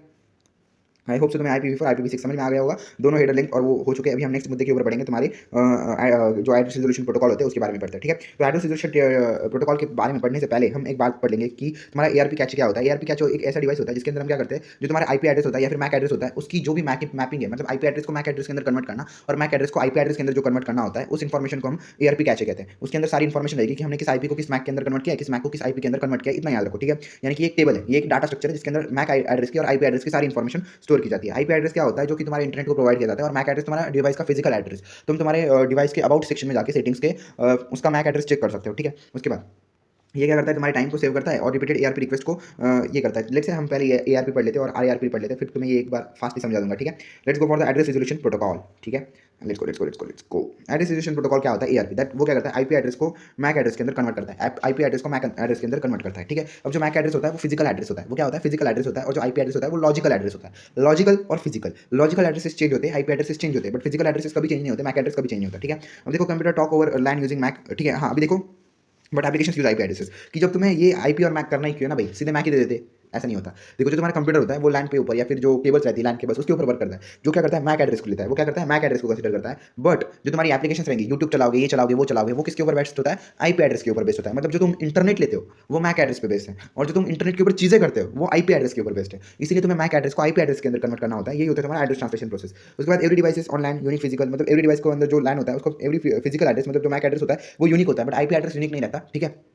हाँ, यूनिक ही रहता है वो भी, बट कभी कभी रिपीटेड होता है, क्योंकि अभी लेट से एक आईपी एड्रेस एक मोबाइल को असाइन हुआ है, तो वो अगर उससे चला जाएगा तो वो दूसरे को मिल सकता है, ऐसे नहीं कि उसको ही रहेगा। दैट्स व्हाई इट्स प्रॉब्लम, ठीक है। इंप्लीमेंटेड ऑन नेटवर्क्स, यानी कि जो नेटवर्क्स रहेंगे उसके ऊपर ये इंप्लीमेंटेड किया जाता है, ठीक है। आई होप तुम्हें एड्रेस रिजोल्यूशन प्रोटोकॉल समझ में आया है कि इसके अंदर हम क्या करते हैं, आईपी एड्रेस को मैक एड्रेस के अंदर कन्वर्ट करेंगे, आईपी एड्रेस को मैक एड्रेस के अंदर कन्वर्ट करेंगे। क्यों कन्वर्ट करेंगे, क्योंकि जो हम इंटरनेट एक्सेस करते हैं वो मैक एड्रेस के थ्रू करते हैं, और जो हमें एप्लीकेशन चलानी है हमारे कंप्यूटर के ऊपर वो हमें आईपी एड्रेस के थ्रू करते हैं। तो इसलिए हमें मैक को आईपी के अंदर कन्वर्ट करना पड़ता है ताकि हम इजीली एप्लीकेशन को चला सकें। अब इसकी वर्किंग क्या रहेगी, हम ब्रॉडकास्ट एआरपी रिक्वेस्ट सेंड करेंगे, एक एआरपी रिक्वेस्ट सेंड करेंगे, और उसे हमें एट द एक रिप्लाई में एक मैक एड्रेस मिलेगा। ऑब्वियसली बात है, हम क्या करेंगे, आईपी एड्रेस को सेंड करेंगे और उसके थ्रू हमें एक मैक एड्रेस रिप्लाई के अंदर मिल जाएगा। इसके अंदर दो हो सकते हैं, स्टैटिक और डायनामिक, और वर्क्स ओनली ऑनलाइन, यानी कि लाइन सिस्टम के ऊपर ये वर्क करता है, यानी कि वायरलेस के लिए किसी काम का नहीं है, ठीक है। That is address resolution protocol. अभी इसके बारे में हम पढ़ते हैं एआरपी क्या है। एआरपी क्या होता है, ये एक ऐसा डिवाइस रहेगा या फिर टेबल रहेगा जो कि आईपी एड्रेस को जो हम मैक एड्रेस के अंदर कन्वर्ट करें उसकी सारी इन्फॉर्मेशन स्टोर करेगा। ये क्या करता है, टाइम को सेव करता है, यानी अवॉइड रिपीटेड एआरपी रिक्वेस्ट। अगर टेबल नहीं रहेगा तो वो क्या कर सकता है, रिपीटेडली एआरपी रिक्वेस्ट को सेंड कर सकता है ताकि उसको मैक मिले, बट एक्चुअल में अगर टेबल में स्टोर है कि हाँ भाई ये मैक तो असाइन हो चुका है, तो वो रिपीटेड रिक्वेस्ट को बचा लेगा, ठीक है। यहाँ पे फाइनली आईपी को मैक के लिए फाइंड करने में मदद करता है, मतलब फास्टर इसका रिट्राइवल होगा, नेटवर्क ट्रैफिक को भी ये रिड्यूस करेगा, और फास्टर मैपिंग, मतलब देखो आईपी को फास्ट मैप कर देगा तुम्हारे मैक के अंदर, ठीक है। अब जो एआरपी कैche एंट्रीज होती है वो दो टाइप की होती है, वो होती है डायनामिक और स्टैटिक। डायनामिक मतलब क्या, automatically learn expires after time, यानी कि देखो जो तुम्हारा आईपी एड्रेस है वो ऑटोमेटिकली क्या हो जाएगा, मैक के अंदर कन्वर्ट हो जाएगा, ठीक है। बट ये क्या होता है, कभी सम टाइम के अंदर एक्सपायर हो जाएगा, जो हमने मैक के लिए आईपी असाइन किया वो थोड़ी देर बाद एक्सपायर हो जाएगी। और ये जो होता है स्टैटिक वाला, वो क्या होता है, मैन्युअली एक एडमिन एक ह्यूमन बैठ के वो चीज़ें करता है, और वो परमानेंट रहती है, वो कभी चेंज नहीं होती, ठीक है। ये हो गया डायनामिक और स्टैटिक। हम देखो यही उसका एक एग्जाम्पल लिखा है, ये तुम्हारे आईपी एड्रेस है, उसके लिए हमने एक मैक एड्रेस असाइन किया है, उसका टाइप क्या है, डायनामिक है, ठीक है। अंडर एआरपी स्पूफिंग अटैक्स, यानी कि ये क्या हो सकता है, एआरपी स्पूफिंग अटैक्स के अंदर भी आ सकता है, मतलब डाटा यहाँ पे लॉस होने की चीज़ें होती है, एआरपी स्पूफिंग अटैक्स, ये तुम्हें याद रखना है। एआरपी स्पूफिंग अटैक्स करेंगे कि ऐसे अटैक्स करेंगे जिसके अंदर वो जो हैकर होता है या फिर जो अटैकर होता है वो क्या करता है, तुम्हारे आईपी एड्रेस को चुराता है, और अगर आईपी एड्रेस मिल गया उसको, और उसने तुम्हारा वो आईपी एड्रेस अगर मिल गया ना किसी भी चीज़ का, तो उसको हैक करना बहुत ईजी हो जाता है, ठीक है। दैट्स अ बिग थिंग जो तुम्हें याद रखनी है। तो आईपी एड्रेस, मैक एड्रेस और टाइप डायनामिक हमने देख लिया। अब देखो आरएआरपी, ठीक है। आईआरपी मतलब क्या, उल्टा रिवर्स, एड्रेस रिजोल्यूशन प्रोटोकॉल का रिवर्स, यानी कि वहाँ पे हमने क्या किया था, आईपी को मैक के अंदर कन्वर्ट किया था, यहाँ पे हमने मैक को आईपी के अंदर कन्वर्ट किया, ठीक है। मैक को आईपी के अंदर कन्वर्ट किया। ये किसके अंदर यूज किया जाता है, डिस्कलेस जो कंप्यूटर्स होंगे जिसके अंदर डिस्क नहीं होती उसके लिए। अब इसकी वर्किंग क्या करेगी, device sends RARP request with MAC address, यानी कि डिवाइस आरएआरपी रिक्वेस्ट को सेंड करेगा, और आरएआरपी से सर्वर हमें क्या कर देगा, आईपी एड्रेस असाइन कर देगा, बस उसका ही उल्टा है। जो एआरपी है उसका ही उल्टा है, और कुछ नहीं है, कि हम क्या करेंगे, आरएआरपी रिक्वेस्ट सेंड करेंगे और आरएआरपी हमें एज अ रिजल्ट क्या दे देगा, आईपी एड्रेस दे देगा, ठीक है। ये एक बात याद रखनी कि ये सिर्फ आईपी प्रोवाइड करता है, सबनेट प्रोवाइड नहीं करता, और गेटवे डीएनएस भी प्रोवाइड नहीं करता। हम आगे देखेंगे कि वो क्या होता है, गेटवे डीएनएस सबनेट ये प्रोवाइड नहीं करता, ठीक है। रिप्लेस बाय बूट पी और DHCP which provide full network configuration, यानी कि जो डीएचसीपी होता है बूट पी होता है, इसके एडवांस प्रोटोकॉल्स आ चुके हैं, तो अभी हम आरएआरपी और एआरपी को यूज नहीं करते, बट ये एग्जाम में देते हैं, इसलिए हमें ये पढ़ना है, ठीक है। लेट्स गो, ये तुम्हारी डायग्राम होती है एआरपी और आरएआरपी की, ठीक है। लेट्स गो। हाँ, इसके अंदर भी हेडर है, बहुत सारी चीज़ें होती है, तो वो तुम्हें याद रखनी पड़ती है। लेट्स गो, ये हो गया तुम्हारा हेडर एआरपी रिक्वेस्ट, मतलब देखो यहाँ पे क्या किया, ए ने एआरपी रिक्वेस्ट सेंड की, और बी ने क्या कर ली, वो एक्सेप्ट रिसीव क्या कर ली, एक्सेप्ट कर ली। फिर ये ए का जो आईपी मैक था वो क्या हो गया, आईपी के अंदर कन्वर्ट हो गया, और वो बी को चला गया। ये हो गई तुम्हारी प्रोसेस, ठीक है। उसके बाद नहीं, ऐसी प्रोसेस नहीं है वो, एक मिनट मैं बोल रहा हूँ क्या है, थोड़ा सा गलत हो गया। देखो ये क्या है, ए नहीं, एक मिनट होता है कभी कभी, ये नीचे आ जाए। हाँ देखो, ये तुम्हारी डायग्राम है, यहाँ पे क्या कर रहा है, ए रिक्वेस्ट सेंड कर रहा है तुम्हारे बी नाम के सर्वर को, बी क्या कर रहा है, ये जो नीचे एड्रेसेस है उनको यूज करके, ये जो वहाँ पे डिवाइसेस है उसको यूज करके क्या करता है, रिक्वेस्ट को एक्सेप्ट कर लेता है, और फिर वो क्या करता है, रिप्लाई के अंदर ए को मैक आईपी प्रोवाइड करेगा। ये क्या कर रहा है, रिक्वेस्ट के अंदर मैक सेंड कर रहा है, और ये एज रिप्लाई आईपी सेंड करता है। So that is your ARP reply with unicast is a broadcast, मतलब जो रिक्वेस्ट होती है वो ब्रॉडकास्ट होती है, यानी कि मल्टीपल सर्वर्स के थ्रू उसको किया जाता है, और जो रिप्लाई होता है वो यूनिकास्ट होता है, मतलब एक ही सर्वर उसको आंसर करेगा, ठीक है। ब्रॉडकास्ट का मतलब क्या, मल्टीपल सर्वर्स उसको रिक्वेस्ट को एक्सेप्ट करते हैं, और यूनिकास्ट मतलब क्या, एक ही सर्वर उसको आंसर करता है, ठीक है। उसके बाद ये होता है तुम्हारा आरएसीपी सर्वर के लिए, आरएआरपी मतलब क्या करेगा, होस्ट क्या करेगा, रिक्वेस्ट करेगा तुम्हारे मैक के लिए आईपी, सॉरी आईपी के लिए मैक नहीं, मैक के लिए आईपी, और उसको फिर आरएआरपी सर्वर के अंदर भेजेगा, यानी कि वो ब्रॉडकास्ट है, और फिर से वो क्या करेगा, रिप्लाई के अंदर उसको जो एज यूजुअल मैक एड्रेस है उसको भेज देगा, ठीक है। अब देखो ये तुम्हारी होती है, क्या बोलते हैं उसको, हेडर होता है तुम्हारा आरएआरपी और एआरपी का, दोनों का एक ही होता है, ऐसे कुछ नहीं कि दोनों का अलग अलग रहेगा, एक ही रहेगा, ठीक है। फर्स्ट वेयर हार्डवेयर टाइप, यानी कि कौन से हार्डवेयर टाइप यहाँ पे यूज किया गया है। उसके बाद प्रोटोकॉल टाइप, यानी कि किस टाइप का प्रोटोकॉल यूज किया गया है, तुम्हारा प्रोटोकॉल टाइप मतलब क्या, एआरपी रिक्वेस्ट किया यूज किया गया है कि आरएआरपी यूज किया गया है, ठीक है। उसके बाद हेडर लिंक, यानी कि यहाँ पे क्या रहेगा, हेडर लिंक रहेगी तुम्हारी जो डाटा पैकेट है उसका हेडर का लिंक किया है। उसके बाद प्रोटोकॉल की लिंक क्या है, मतलब वो जैसे तुम्हारा प्रोटोकॉल लिंक है एआरपी है, तो उसकी रिक्वेस्ट होती है 1, और रिप्लाई होता है 2। आरएआरपी के अंदर क्या होगा, 3 होगा, और यहाँ पे 4 होगा, ठीक है। ऑपरेशन रिक्वेस्ट रिप्लाई, हाँ यहाँ पे देखो एक बार फिर से समझो, देखो फर्स्ट यहाँ पे क्या रहेगा हार्डवेयर टाइप, उसके बाद प्रोटोकॉल टाइप, मतलब किस टाइप का प्रोटोकॉल यूज़ किया गया है, उसके बाद हेडर लेंथ, उसके हेडर की लेंथ कितनी है, उसके बाद प्रोटोकॉल लेंथ, यानी कि जो प्रोटोकॉल यूज़ करने वाले तुम आईपी हो गया या फिर आरआरपी हो गया या फिर एआरपी हो गया, उसकी प्रोटोकॉल की लेंथ क्या है। अब देखो यहाँ पे होता है ऑपरेशन रिक्वेस्ट रिप्लाई, अगर एआरपी हुआ या यहाँ पे अगर तुमने टाइप के अंदर दिखा दिया प्रोटोकॉल टाइप एआरपी, तो रिक्वेस्ट क्या होगी 1 के लिए असाइन होगी और रिप्लाई 2 के लिए, और अगर आरआरपी हुआ तो रिक्वेस्ट होगी 3 के लिए और रिप्लाई होता है 4 के लिए। ये नंबर्स होते हैं 1 2 3 4 और उसके थ्रू वो डिसाइड करता है, ठीक है। अब देखो यहाँ पे सेंडर का हार्डवेयर एड्रेस रहेगा, सेंडर का प्रोटोकॉल एड्रेस रहेगा, ठीक है। उसके बाद यहाँ पे टारगेट हार्डवेयर एड्रेस मतलब रिसीवर का, और यहाँ पे रिसीवर का प्रोटोकॉल एड्रेस रहेगा, यही तुम्हारा हेडर फॉर्मेट होता है, ठीक है। So that's your ARP RRP, और तुम्हें मैंने कैच भी पढ़ा दिया है, ठीक है। अभी हम नेक्स्ट पढ़ेंगे नेक्स्ट टॉपिक के ऊपर, जो कुछ होगा वो उसके ऊपर, ठीक है। सबनेटिंग भी हम पढ़ेंगे। Let's go to the next topic. हम नेक्स्ट टॉपिक की ओर बढ़ते हैं, वो होता है network routing algorithm. Network routing algorithm क्या करता है, राउट फाइंड करने का काम करता है, बेस्ट पाथ फाइंड करता है सोर्स से लेकर डेस्टिनेशन तक, मतलब सेंडर से लेकर रिसीवर तक बेस्ट पाथ फाइंड करेगा तुम्हारे डाटा ट्रांसमिशन की, ठीक है। उसके अंदर 2-3 टाइप्स रहेंगे, स्टैटिक, डायनामिक और डिफॉल्ट। स्टैटिक मतलब क्या, मैनुअली सेट क्या करेगा, एडमिन सेट करेगा कौन से रूट के अंदर डाटा को सेंड करना है सेंडर से लेकर रिसीवर तक। उसके बाद डायनामिक, डायनामिक मतलब क्या, routes automatically decide for large network, यानी कि रूट्स अपने आप डिसाइड होते हैं। और डिफॉल्ट मतलब क्या, एक मिनट, डिफॉल्ट मतलब क्या, route set for unknown destination, मतलब अननोन डेस्टिनेशन के लिए तुम्हारा जो रूट है वो क्या रहेगा, सेट रहेगा, ठीक है। पाथ हैंडलिंग यहाँ पे की जाती है, पैकेट फॉरवर्डिंग, एरर हैंडलिंग, ये सारे तुम्हारे राउटिंग के काम है। तो इसके अंदर राउटिंग मतलब क्या, सेंडर से लेके, लेट्स से ये तुम्हारा सेंडर है और ये रिसीवर, तो इसके अंदर डाटा ट्रांसमिशन करने के लिए बेस्ट पाथ फाइंड करना ही होता है तुम्हारा राउटिंग। उसके अंदर स्टैटिक, डायनामिक, डिफॉल्ट। स्टैटिक मतलब क्या होगा, एडमिन रहेगा, एक मैनुअली एक इंसान बैठेगा और रूट डिसाइड कर देगा। डायनामिक मतलब कि अपने आप से वो रूट असाइन किया जाएगा, ऑटोमेटिकली राउटर उसको असाइन करेगा। और डिफॉल्ट मतलब क्या, route set for unknown destination internet admission. ये डिफॉल्ट आता नहीं है एग्जाम में, फिर भी इतना याद रखो कि कोई भी अपने आप किधर भी कोई डिसाइड कर देता है, उसको हम कहते हैं डिफॉल्ट वाला, ठीक है। उसके अंदर path handling, packet forwarding, error handling are the next topics, ठीक है। मतलब ये उसके फीचर्स है यार, ठीक है। लेट्स गो, पहले हम देखते हैं स्टैटिक के बारे में। स्टैटिक क्या होता है, फिक्स पाथ रहेगी और नो ऑटोमेटिक अपडेट्स, या फिर कोई ऑटोमेटिक अपडेट्स नहीं लेते हैं और फिक्स पाथ रहती है, ठीक है। Administer inter routes into router, administer क्या करेगा, मैनुअली एक रूट को क्या करेगा, राउटर के अंदर डालेगा। उसके बाद वो जो रूट्स होते हैं वो एक राउटिंग टेबल के अंदर स्टोर किए जाएंगे, वो कहाँ पे स्टोर किए जाएंगे, राउटिंग टेबल के अंदर। उसके बाद जो पैकेट्स रहते हैं वो अराइव करेंगे और राउटर उसको राउटर चेक के अंदर चेक करेगा। अगर वो पैकेट ऑलरेडी प्रेजेंट है तो वो कुछ नहीं करेगा और उसको फॉरवर्ड कर देगा to the next hop. If links fail, admin must change route manually, और अगर जो ये राउटिंग प्रोसेस है वो अगर फेल हो चुकी है तो एडमिन को फिर से मैनुअली बैठना पड़ेगा बच्चे जैसा और उसको अपडेट करना पड़ेगा। ये होगा तुम्हारी स्टैटिक। फिर से एक बार समझो, एडमिनिस्ट्रेटर क्या करेगा, रूट इंसर्ट करेगा, वो जाएगा राउटिंग टेबल के अंदर। उसके बाद पैकेट अराइव होंगे राउटर के अंदर और वो राउटिंग टेबल के अंदर उसको चेक करेगा कि हाँ भाई उसको आगे भेजना है कि नहीं। अगर वो अच्छा हो गया तो उसको क्या करेंगे, मैनुअली वो आगे भेज दिया जाएगा to the next hop. Next hop मतलब नेक्स्ट राउटर, हॉप मतलब क्या, नेक्स्ट डेस्टिनेशन, ठीक है। और उसके बाद इफ लिंक फेल्स, अगर कोई लिंक फेल हो गई तो एडमिन क्या करेगा, फिर से एक नया रूट फाइंड करेगा और उधर उसको सेंड करेगा मैनुअली। अब इसका एडवांटेज क्या रहेंगे, वो सिक्योर रहेगा और सिंपल रहेगा और यहाँ पे कोई एक्स्ट्रा बैंडविड्थ हमें देनी नहीं पड़ती। उसके बाद नॉट स्केलेबल, बट ये स्केलेबल नहीं है, बड़े नेटवर्क के लिए है, छोटे नेटवर्क के लिए, और ऑटोमेटिक फेलियर रिकवरी नहीं है, मतलब मैनुअली हमेशा रूट, मतलब देखो लेट से 1000 रूट क्या हो गए, गलत हो गए, तो क्या वो मैनुअली डालते बैठेगा क्या 1000 बार, तो ये इसका डिसएडवांटेज होता है। ये होगा तुम्हारा स्टैटिक टाइप, ठीक है। अब ये होगा नेक्स्ट तुम्हारा डायनामिक टाइप। डायनामिक टाइप के अंदर क्या होता है, routers automatically sharing routing information, यानी कि जो राउटर्स रहेंगे ना वो ऑटोमेटिकली जो भी तुम्हारी राउटिंग इन्फॉर्मेशन उसको शेयर कर देते हैं। जो बेस्ट बात रहेगी वो अपने आप से फाइंड करेंगे, बेस्ट खुद से कैलकुलेट करेंगे, खुद से वो खुद के ऊपर बेसिस है, ठीक है। राउटिंग टेबल यानी कि ऑटो अपडेट मिलेंगे तुम्हें राउटिंग टेबल के अंदर, और अगर लिंक फेल हो गई तो अल्टरनेट पाथ सिलेक्ट भी हो जाएगा, मतलब खुद से ही पाथ भी यहाँ पे सिलेक्ट हो जाएगी। ये तुम्हारे डायनामिक हो चुका है, तो दैट इज योर डायनामिक, ठीक है। ये होता है स्टैटिक और डायनामिक। डायनामिक और स्टैटिक के अंदर इतना डिफरेंस है कि स्टैटिक के अंदर मैनुअली एक इंसान बैठ के बच्चों की तरह खेलते रहता है और डायनामिक के अंदर अपने आप सारी चीजें होती है, ठीक है। और लिंक फेल हो गई तो भी ऑटोमेटिकली वो सिलेक्ट करेगा, ऐसे नहीं अल्टरनेट पाथ यूज करेगा, क्योंकि डायनामिक के अंदर थाउजेंड्स ऑफ पाथ वो फाइंड करके रखता है। ये होता है डायनामिक। इसके अंदर ऑटो अपडेट्स होंगे, स्केलेबल रहता है, एफिशिएंट पाथ सिलेक्शन रहेगा, ये इसका एडवांटेज है। बट ये मोर कॉम्प्लेक्स है, ठीक है, मोर कॉम्प्लेक्स है, बट एक बार बैठ गया तो अच्छे से काम चल जाता है। यूजेस बैंडविड्थ को यूज किया जाता है यहाँ पे बहुत ज़्यादा, और routers needs to update updates, यानी कि जो राउटर है उसको हमेशा अपडेट करना पड़ता है, बट मोस्टली तो अभी डायनामिक यूज करता है, कोई स्टैटिक यूज नहीं करता, ठीक है। अब उसके लिए हम क्या करते हैं, 3 राउटिंग एल्गोरिथम्स यूज करते हैं। फर्स्ट होता है distance vector routing algorithm, link state routing algorithm और पाथ वेक्टर राउटिंग एल्गोरिथम, ठीक है। ये मैंने थोड़े से ऊपर नीचे लिखा है, बट मैं जैसे पढ़ा रहा हूँ तो तुम अगर पढ़ते वक्त देख रहे हो तो तुम्हें ये नोट्स के अंदर भी समझ जाएगा, तो कोई टेंशन नहीं आएगी, ठीक है। तो राउटिंग एल्गोरिथम्स फर्स्ट होता है हमारा डिस्टेंस वेक्टर राउटिंग, कहाँ पे लिखा है मैंने, कहीं पे तो लिखा होगा ना, ऐसे नहीं लिखा नहीं है, ठीक है। Distance vector routing mobile IP है यहाँ पे, ये ICMP है, ये लिंक स्टेट राउटिंग है। मैंने डिस्टेंस वेक्टर राउटिंग का फोटो नहीं खींचा, मैं भी लिंक स्टेट राउटिंग हो गई, राइट अ शॉर्ट नोट, ये हो गया, ये हो गया dynamic state routing ad hoc mobile ad hoc network using that MPLS, sorry एक minute, open shortest path first, dynamic routing algorithm, हाँ एक मिनट, मेरे से वो डायनेमिक वाला का फोटो डालना रह गया है, तो मैं वो डाल देता हूँ पहले और फिर आगे बढ़ता हूँ, ठीक है।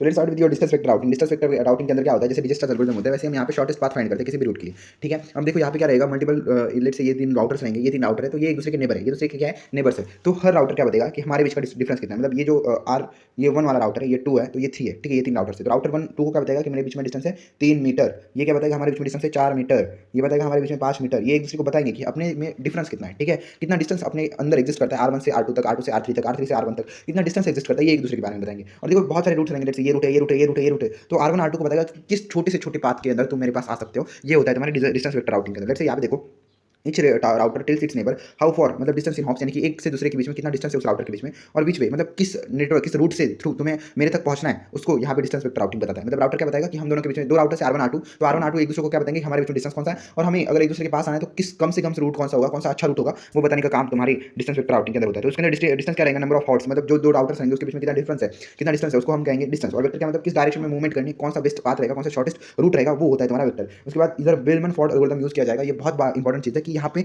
ये जो डिस्टेंस वेक्टर राउटिंग है वो बेलमैन फॉर्ड एल्गोरिथम के ऊपर बेस होता है। ठीक है, आई होप समझ में आ गया। ठीक है, उसके बाद इसका वर्किंग बहुत इंपॉर्टेंट है, बहुत इंपॉर्टेंट है, बहुत इंपॉर्टेंट है। Let's go.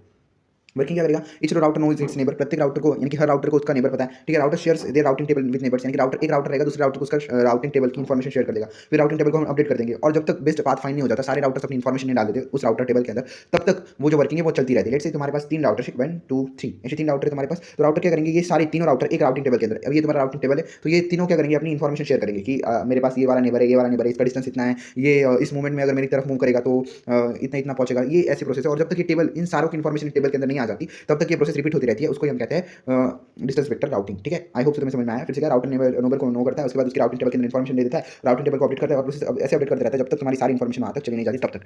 आई होप समझ में आ गया डिस्टेंस वेक्टर राउटिंग। अब हम उसके ऊपर बेस्ट एल्गोरिथम पढ़ेंगे, डिस्टेंस वेक्टर राउटिंग के ऊपर बेस्ट जो एल्गोरिथम होता है उसको पढ़ेंगे। ठीक है, फिर से ऊपर जाना पड़ेगा यार, राउटिंग प्रोटोकॉल, एक मिनट।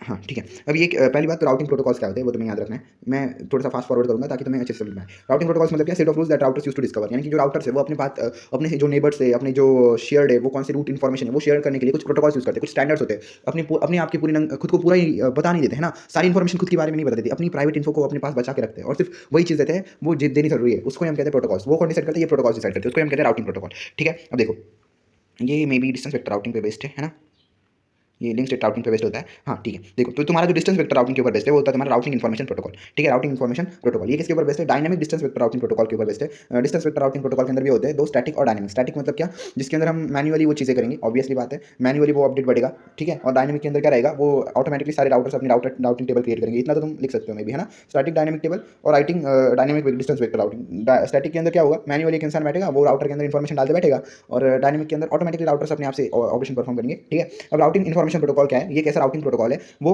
डिस्टेंस वेक्टर राउटिंग के ऊपर बेस्ट है। ठीक है, स्मॉल नेटवर्क के लिए बहुत बहुत बढ़िया है, बेस्ट पाथ फाइंडिंग के लिए बहुत इंपॉर्टेंट है। इसकी वर्किंग क्या है, working router show entire routing table with neighbours. Routing क्या करेंगे, सारे जो तो उसके नेबर्स है उससे क्या करेंगे, राउटिंग टेबल इन्फॉर्मेशन शेयर करेंगे। ठीक है, उसके बाद each router adds 1 hop to routes learn, मतलब देखो लेट्स से तुम्हारे पास क्या है, तीन क्या है रूट्स है और एक राउटिंग टेबल है। ठीक है, ये एक राउटिंग टेबल है ना, तो क्या करेगा, ये जो राउटर है वो अपनी इन्फॉर्मेशन इसको देगा, ये इसको देगा और इसको देगा, और ये राउटर इसकी भी इन्फॉर्मेशन इधर देगा, इसकी भी इन्फॉर्मेशन इधर देगा। क्या इन्फॉर्मेशन देगा कि हाँ भाई इसका और मेरा डिस्टेंस इतना है, इसको पहुंचने के लिए इतना ये कम से कम डिस्टेंस लगेगा, तो ये करने का काम भी यहाँ पे ये करता है। So that is your it's router adds 1 hop to routes, मतलब वही वो करता है टेबल के अंदर। उसके बाद router selects best fast to with lowest hop count, यानी कि सबसे कम ज़्यादा डिस्टेंस जिधर रहेगा उसको हम कहते हैं लोएस्ट हॉप काउंट, तो वहीं पे राउटर वो सिलेक्ट करेगा, और राउटिंग टेबल के अंदर हर 30 सेकंड के अंदर ये चीज़ अपडेट होती रहेगी जब तक कि सारी इन्फॉर्मेशन उसके अंदर नहीं होती तब तक। ठीक है, अब इसका मैटर क्या होता है, hop count maximum 15 hop count, यानी कि 15 राउटर्स एक साथ काम कर सकते हैं, ये होता है उसका। बट ये क्या होता है, स्लो होता है, और बेलमैन फोल्ड एल्गोरिथम बेस्ट होता है। ठीक है, उसके बाद इसका हाँ ठीक है, इसके ये भी लिखे कि इसके वर्जन भी होते हैं, उसके 3 वर्जन होते हैं मे भी। ठीक है, पहला होता है तुम्हारा RPv1 क्लासफुल राउटिंग के लिए, यानी कि ब्रॉडकास्ट एड्रेस के लिए, RPv2 मल्टीकास्ट एड्रेस के लिए,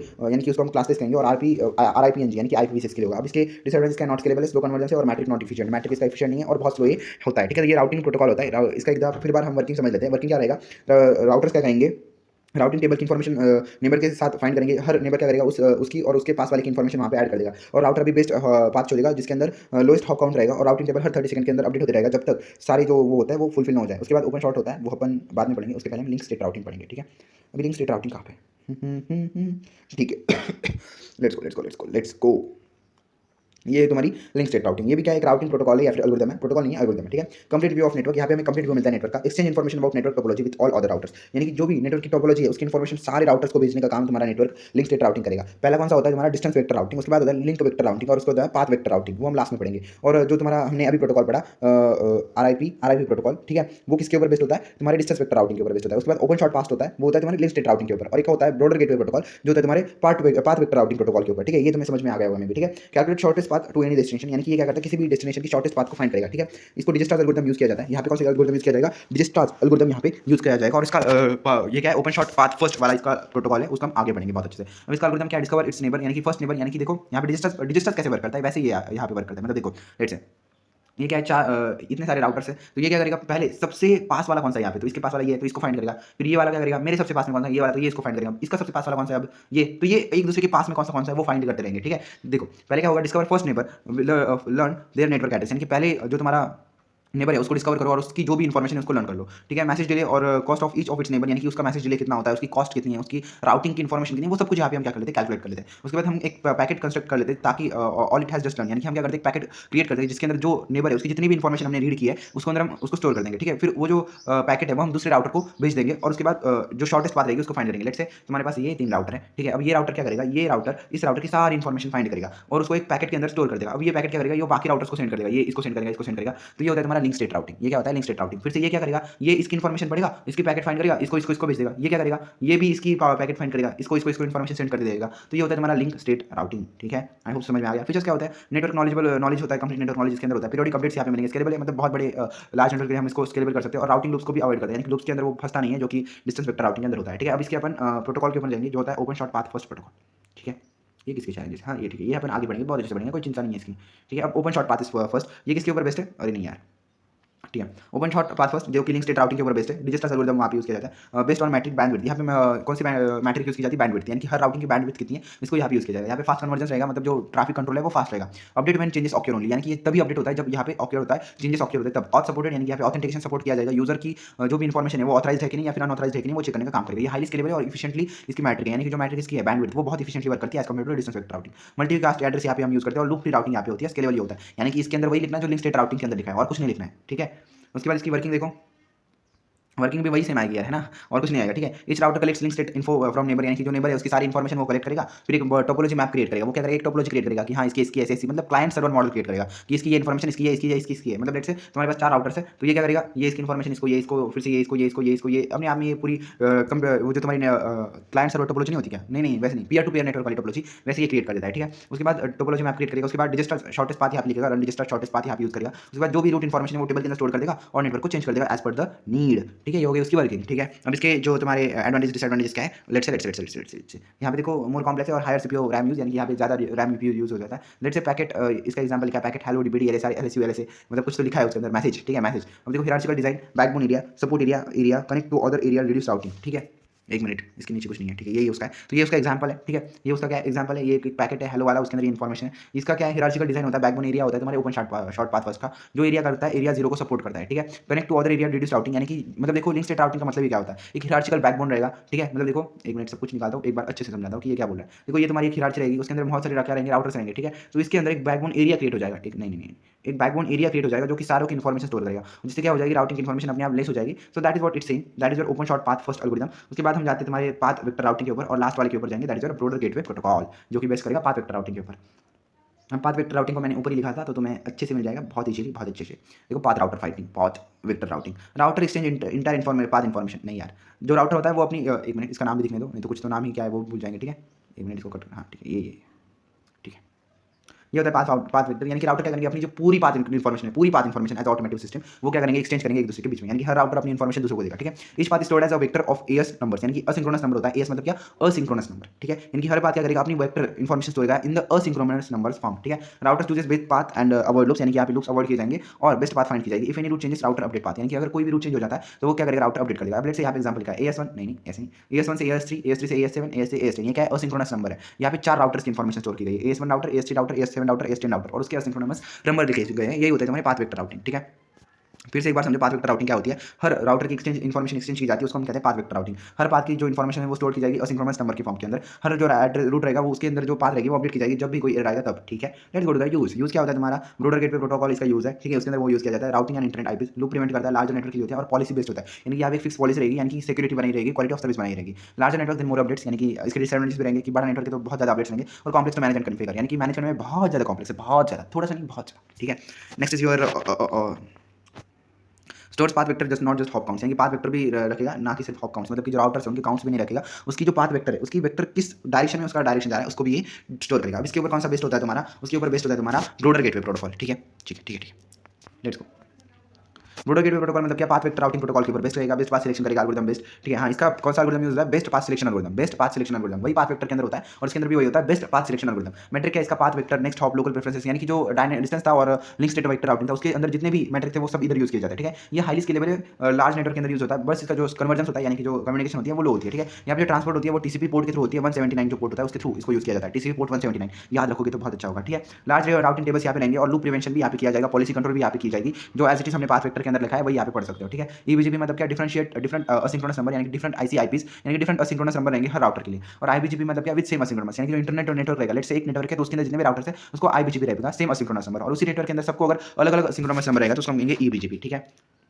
अब उसकी वर्किंग भी लिखी गई है, कैसे वर्क करता है। देखो राउटर्स क्या करते हैं, एक्सचेंज करते हैं उनकी asynchronous information path finding, asynchronous मतलब क्या, उनकी नॉर्मल इन्फॉर्मेशन जो कि असिंक्रोनस नंबर के अंदर स्टोर की गई है। Each route has sequence of asynchronous number, मतलब हर का एक खुद का असिंक्रोनस नंबर का सीक्वेंस होता है, वो उसको स्टोर करेगा। Router select best path using policies, router क्या करेगा, बेस्ट पाथ फाइंड करेगा यूजिंग जो भी पॉलिसीज है जिसके हमने ऊपर देखा ना कि वो पॉलिसी बेस्ट है, तो बेस्ट पॉलिसीज को फाइंड करेगा। लुक्स यहाँ पे अवॉइड किए जाएंगे असिंक्रोनस पाथ की वजह से, ठीक है। उसके बाद routing updated when change occur, अगर कुछ अपडेट हो गया तो राउटिंग क्या हो जाएगी, उसको अपडेट कर देगी तुम्हारे राउटिंग टेबल के अंदर, और इस तरीके से तुम्हारी जो सारी इन्फॉर्मेशन है वो राउटिंग टेबल के अंदर चली जाती है और उसके थ्रू हम बेस्ट पाथ फाइंड करते हैं और तुम्हारा जो डाटा है उसको ट्रांसमिट कर देते हैं, ठीक है। अब इसका प्रॉब्लम क्या है, स्लो कन्वर्जेंस और कॉम्प्लेक्स, मतलब इसका जो कम्युनिकेशन और जो पावर है वो बहुत स्लो है और कॉम्प्लेक्स भी बहुत है। और यहाँ पे backbone routing protocol of internet, यानी कि ये क्या है, बैकबोन है राउटिंग प्रोटोकॉल का ऑफ इंटरनेट, इसीलिए ये क्या है, बहुत अच्छा है। So that is your good thing, let's go to the next part, ठीक है।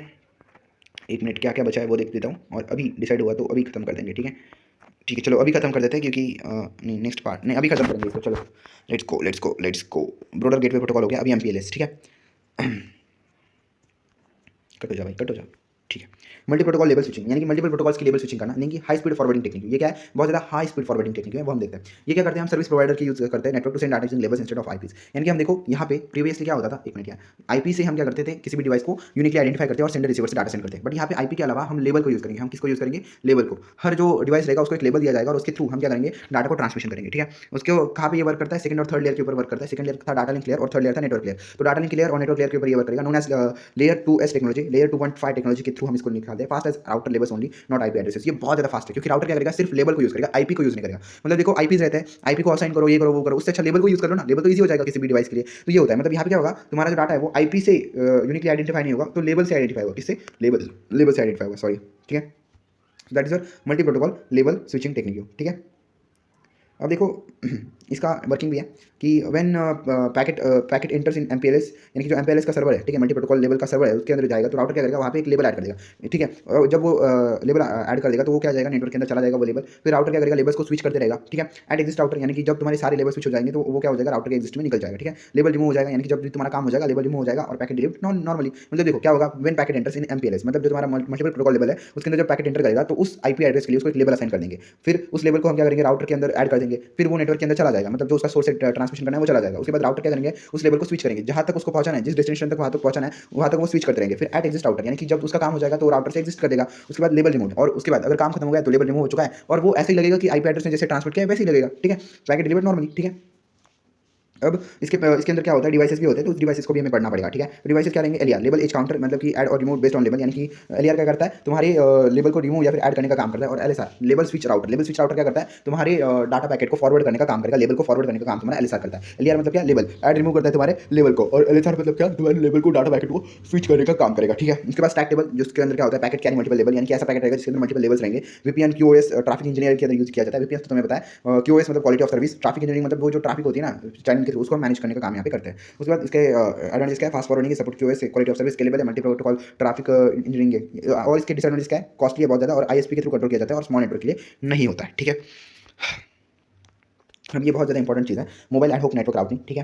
Let's go. देखो मोबाइल एडहॉक नेटवर्क राउटिंग के अंदर क्या होता है, नो फिक्स राउटर, कोई फिक्स राउटर नहीं होगा। मोबाइल नोड रहेगा तो host and router forward data for others, यानी कि होस्ट और राउटर क्या करेंगे, जो डाटा पैकेट है उसको एक दूसरे को सेंड करेंगे, मतलब क्या करेगा, host and router forward data for others, host और राउटर दोनों मिलकर डाटा को फॉरवर्ड करेंगे दूसरों के लिए, ठीक है। फास्टर बैंडविड्थ, इसकी जो बैंडविड्थ रहेगी वो फास्ट रहेगी और सेव बैंडविड्थ डिले, यानी कि यहाँ पे बैंडविड्थ डिले भी सेव की जाएगी। यहाँ पे प्रोएक्टिव होता है, रिएक्टिव होता है, हाइब्रिड मोबाइल एडहॉक नेटवर्क होता है। Routes maintain in routing table, यानी कि यहाँ पे जो रूट्स रहेंगे वो राउटिंग टेबल के ऑलरेडी प्रेजेंट रहते हैं, जिसको हम डीएसडीबी ओएसआर के अंदर यूज किया जाता है। और रिएक्टिव के अंदर जो रूट्स रहेंगे मोबाइल के लिए वो एज पर नीड क्रिएट किए जाएंगे, जब उसको नीड होगी तब हम उसको क्रिएट करते हैं, वो होता है रिएक्टिव। और हाइब्रिड मतलब दोनों का कॉम्बिनेशन, मतलब प्रोएक्टिव मतलब क्या, अगर नियर बाय नोड है, कोई बहुत पास की नोड है और हमेशा यूज होने वाली नोड है तो उसको हम पहले स्टोर करके रहेंगे। और रिएक्टिव मतलब क्या, फॉर नोड्स, यानी कि बहुत ज़्यादा दूर वाली नोड्स है तो उसको हम आराम से उस वक्त जब हमें जरूरत पड़ेगी तब उसको हम स्टोर करेंगे। तो मोबाइल एडहॉक नेटवर्क के अंदर क्या होता है, हर होस्ट और राउटर उस डाटा को एक दूसरे को फॉरवर्ड करेंगे, होस्ट और राउटर दोनों एक दूसरे को डाटा को फॉरवर्ड करेंगे, होता है तुम्हारा मोबाइल एडहॉक नेटवर्क, ठीक है।